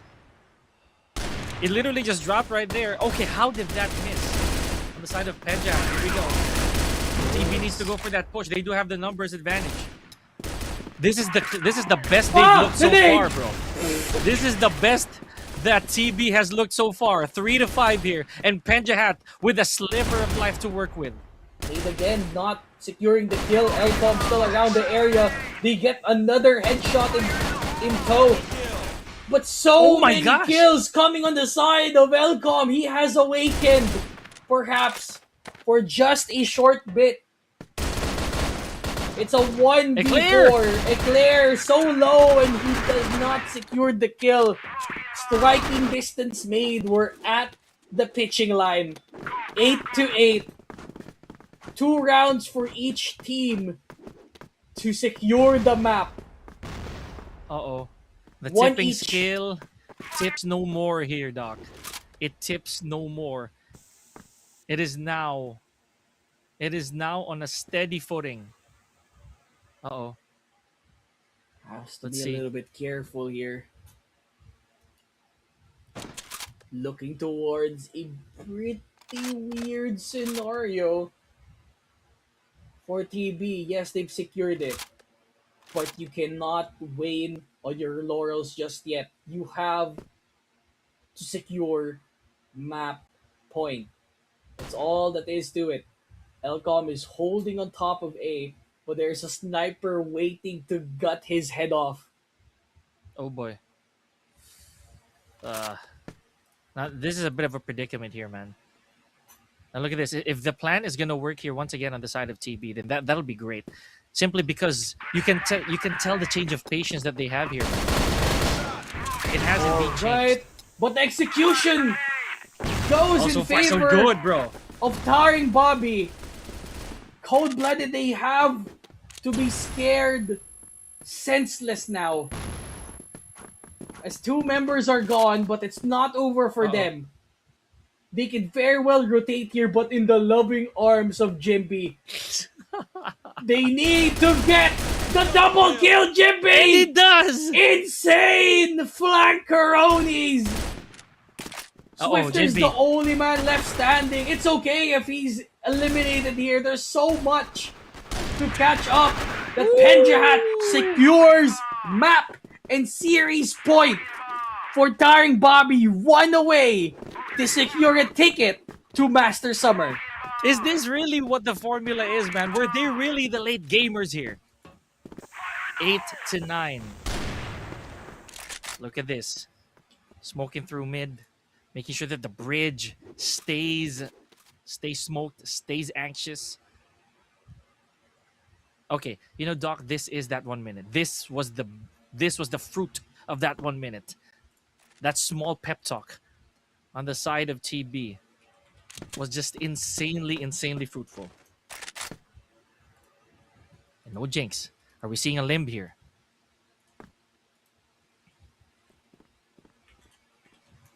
A limb, a pulse. CB. The pulse. Where is it? They need something to relive their advantage the entire second half. And again, dude, this is it. TB, they have the clock advantage here. They can just wait for CB to grow impatient, push for that objective, play retake. And look at this. They're forced. They're forced to rotate, man. They are forced to move around. Moving, playing with their food. Up in mid. This is a strat that they haven't done yet. Ever since they got to that 8 point. They're playing on top of mid. Bakrai! Doesn't get caught as of yet, but Watch we've out. seen info found. A minute left. Penjat around the area gets the wall bang, but the rest of the members are going in B. This is it. Komoru. Jimby needs to hold this spot. He is alone here, and he needs some help now. Waiting. He is eliminated here in a 3v3 scenario. Elcom and Penjahat and Protoss are left standing here against Eclair and Komoru. Eclair on an open spot gets the one, and Komoru gets eliminated. TARINGBABI gets the victory here. 2-0, 10-8, and they book themselves a ticket into Summer Masters. Never count out TARINGBABI, man. Do not be fooled by these numbers, ladies and gentlemen. Oh my goodness. Doc, miracles happen. Indeed. There's always a light at the end of the tunnel, and TARINGBABI fought tooth and nail to get that lead back together. Mind you, ColdBlooded had a pretty good insurance there this entire second half. But TARINGBABI had just had the guts to fight back and get their ticket for CFS Master Summer. That's amazing. That is fantastic work on the side of TARINGBABI, dude. Like, just when all hope is lost, dude. Like, it was a huge flood, and then you started seeing that dove with basically with the leaf in its mouth, right? So Mm-hmm. it's beautiful. Whatever it was that happened during that 1 minute or so timeout, it woke up something within TARINGBABI. They started making less and less mistakes. Not to mention the numbers never went down advantage wise. It was just chef's kiss, bro. It was. And again, props to the entire team of ColdBlooded, fighting tooth and nail until the very end, but you were one set away from qualifying. Commiserations to you guys. Hopefully, we'll see you guys in the next qualifiers, but not the day for ColdBlooded. It's gonna be TARINGBABI qualifying over to ColdBlooded. G to the G's, man. Like to all the teams who made it this far into our summer qualifiers, thank you very much. You gave us just quite a bit of action to talk about, not to mention some of the most remarkable plays we have ever seen. And more so, the talents that we witnessed here, Dropout Candy, it is just breathtaking, honestly. Mm-hmm. And they woke up at just the perfect time. We were both looking at Protons here as a link for closing out. And the one time that was needed for him to step up to close out a round was when he stepped up, Double kill. when he secured it, and that put them one step closer to tying it up. Again, we have to talk about this entire set, because Eclair for ColdBlooded, absolutely insane. The rest of ColdBlooded did so well up until the later half of that second half. And again, that's what I was also pointing out, ladies and gentlemen, if you guys missed it prior, that Eclair what became an absolute beast, right? Leading to today, because earlier there wasn't really that much of a spotlight being shined upon Eclair, but there were so many moments here, not to mention making history per se, that Eclair really stood out, right? But that final bout right there was the ticket, as Doc would say, towards basically the bigger stage here. Mm-hmm. And that's not to say the entire team of TARINGBABI stepped up to Protons, the though. plate. Yeah, I mean Protons. He was the top fragger the entire first half and come second half too. But again, the entire first half was pointed around him being the closer. Was not able to close out the rounds, and the one time he needed to in the second half was when he stepped up to the plate. The rest of the team followed suit. Elcom, I think, was a late bloomer into this half as well. So props to him for being resilient, catching up to the scoreline around along with McRae, along with Penjahat, along with Jimby, along with Protons.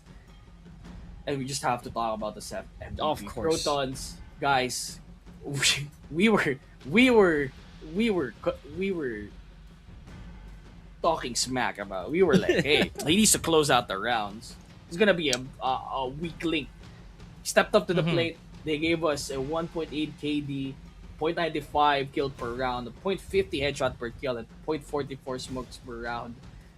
Well played for the map here for Protons. Oh yeah, man. Naysayers be gone for Protons, because it is just magnificent altogether. I am lost for words here with how it really panned out. But the overall MVP here, that we would want to see, who just really put on so much of the work, is of course Protons again, Doc. Man, the guy just won 2 of the biggest medals here tonight. Mm-hmm. Again, 1.63 KD overall KD for the 2 maps, 0.94 kills per round, 0.52 headshots per kill, and a 0.42 smokes per round. Protons holding the fort for his team, and congratulations to them. They will be fighting along with Veteran here as the 2 representatives for the rest of SEA in Master Summer. Oh man, what a journey, dude. Really felt a lot longer than it should be, but the thing is, both these teams, they give us quite the treats and the memories altogether. So Mm-hmm. I feel that right now it is once again the painful reality that we had to say goodbye to some of the teams, bro. Like it's such a anticlimactic moment.